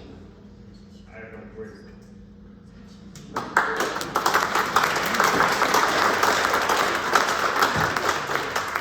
I just wanted to say, going back to the core rule, we were instructed by our attorney that we got the statute here that referred to the basis for executive session to drill down on financials, and that can be a total, obviously, as Don said earlier, depending on where you talk to. Probably which way you're paying, right? Thank you, Jeremy. What's that? Say that again, sorry. About the core, sorry, I didn't have the mic up there. Right. Yeah, we got from our attorney said the statute that is correct that we use for the basis for executive session to drill down the financials. And we've got I'll just read them to you. It says to discuss personnel matters and non-elected personnel, to discuss data relating to financial affairs, and for preliminary discussion of the acquisition of real property. So that's what we're going on. Right, those are the classifications. So that's where we're at. Thank you anyway. Thank you. Denise Whitman?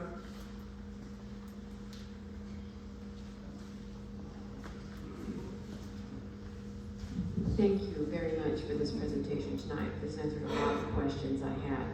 I just have a couple of comments I wanted to make. Mr. Riedel, I wanted to tell you, you said that there was, where are you, Joe? That not hiring staff was Connor's problem, your problem. They have tried to hire staff for the last 2 years nonstop, to the point where on our website where they ask for staff to please come and join our wonderful organization, they have offered sign-on bonuses. And for CNAs, which is unheard of. And they've had like no one apply. So I don't know what else they could have done. We have not had enough staff. And it is not anyone's fault except the agencies, that the agencies have just raped healthcare. It is, nurses coming from agencies are not making $120 an hour. I don't know what they're making, but that's not it. I guarantee you that agencies are taking the larger portion of that amount. And they're just raping us. They just are. And then Carlisle, to your point, we are charged a bed tax for every bed that is not occupied. We can't have all of our beds occupied because we don't have the staff to occupy all those beds. The bed tax is high, it's expensive. So it was cheaper for the administration to decide to turn those rooms into offices rather than have unoccupied beds and pay a bed tax which we would have to pay over and over again for empty beds. In a perfect world, we would have enough staff, all of our beds would be filled, and we would be paying no agency. But that's not what's happened here.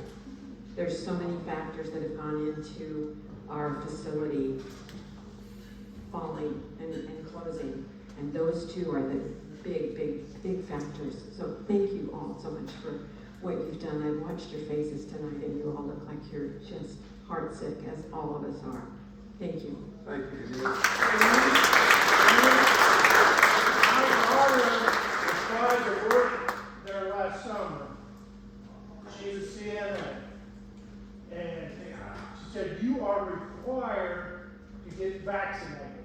She was not going to get vaccinated, so she didn't take it. Okay, Joe, you're out of order, but we'll go with that. She addresses me, I have the right to respond. I didn't call on you. Doug Alvin. Okay. James Kitch, are you still here? I thought. Did you move? Okay. Colleen Thomas. I've had all my questions answered and the comments I made this morning have been addressed, so. Thank you. I just want to thank our long-term care staff. I don't think they would have jumped ship because they love their residents and their residents love them.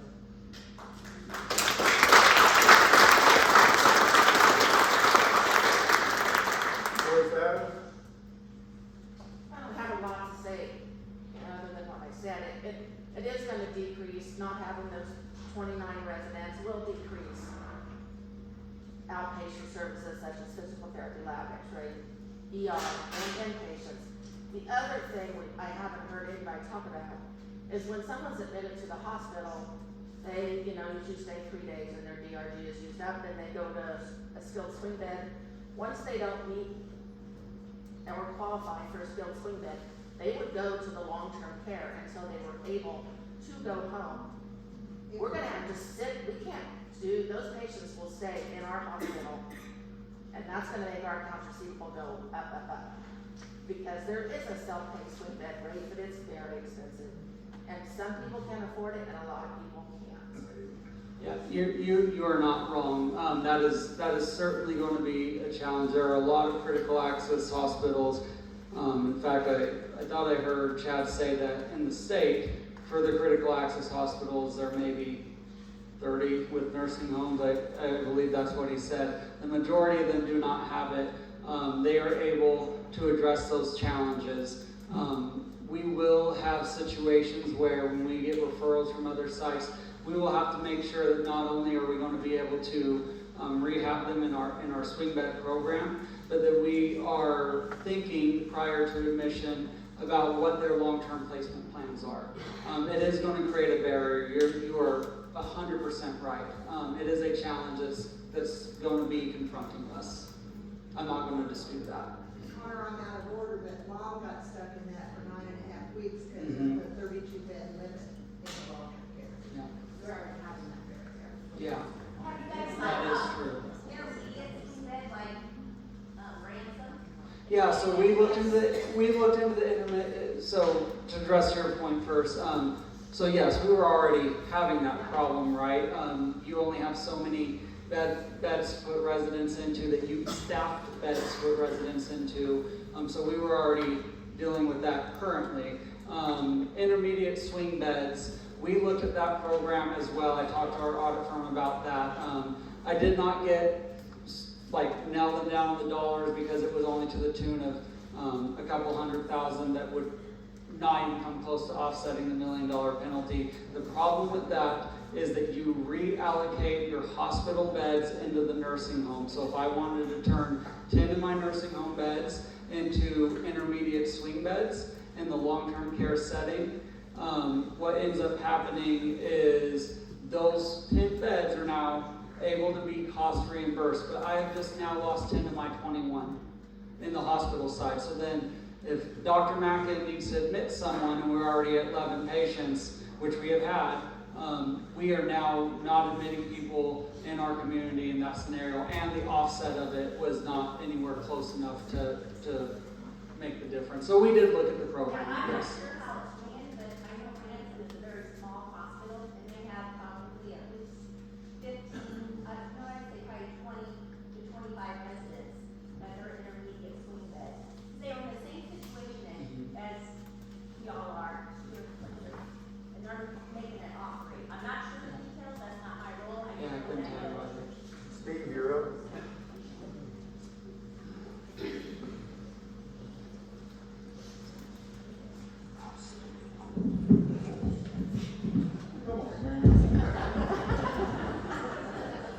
Let's do this. Is that all right?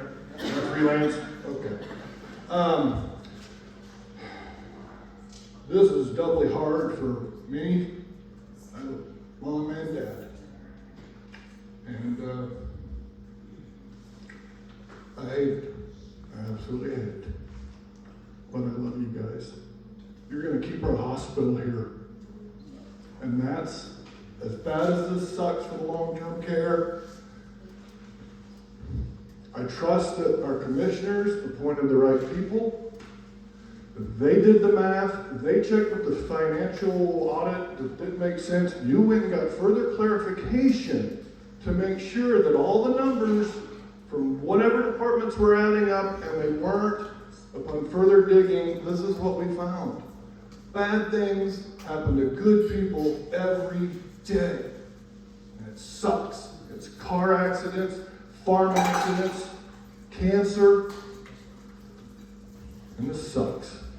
But thank you.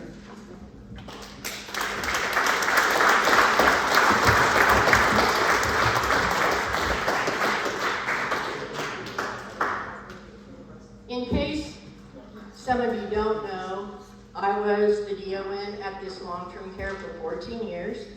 I worked on the floor, thank you, Christy. I worked on the floor as a nurse for 1.5 years. So I had 15.5 years in that facility. And when we first started discussing this, I can tell you I was the first one that said, hell no. We are not closing this. There's no way I'm going to vote for this. I don't want to talk about it. I even discussed getting off the board if I had to make this decision. And then when I talked to my fellow board members, we talked about what it's like to be on a board, and a lot of you are on boards here. You don't always get to make good decisions. It always sucks when you have to make a bad decision. But in order to save this hospital, I knew we had to do this in the end. Financially, we couldn't sustain it. So I voted. I don't like it, but this is the best thing for our facility. So I just want you to know, not all of us, well, none of us, wanted to do this. This is not an easy decision. We put a lot of hours into it, but we have to do this if we want to keep our hospital.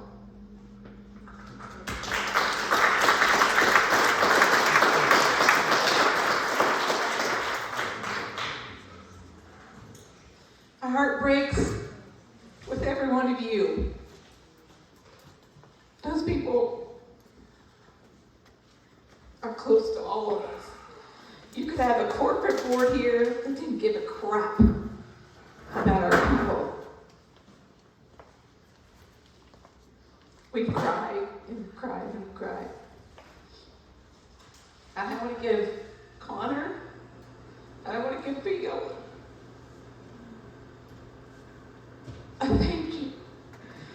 Because without them, and you can blame all you want to blame. You can go back to Facebook, and you can go wherever you want to go. Believe me, I wanted to comment 1,000,000 times. I took it off. I said, can't do it. These two people right here have taken the guff of this right along with us. And if it wasn't for these two people, and I know some of you don't want to hear it, we would have lost our hospital too. And we can't do that. We have to stand together. We have to find a solution. It's hard. These people that are over there, that's where I wanted to go to work, right along with you, Ronna. That was my goal, to go to the nursing home. I love those people. They don't want to be there any more than I would want to be there. But we have to stand together as a community, as Gove, as Greenfield, as Grinnell, as Quinter, as Park. And if we don't, we're gonna lose it all. And we can't do that. We cannot. We have to stand up for each other. It's hard, very hard, but we have to do what's right. And without these two people that found the things that they found for us, we'd all went down the boat together. So we got to stand together. Please, please, we are a good community. We are a strong community. And we have to stand together. And if we don't, we're going to go right down the sinking ship with them. So please, I don't know who's waving at me back there to shut up or what, but I'm sorry. But I have to give my feelings. I've shut up for 6 months of not being able to talk to my husband, not being able to talk to anyone besides these people here who are my friends. Please stick together and support these two people that have put their guts and their hearts into this organization.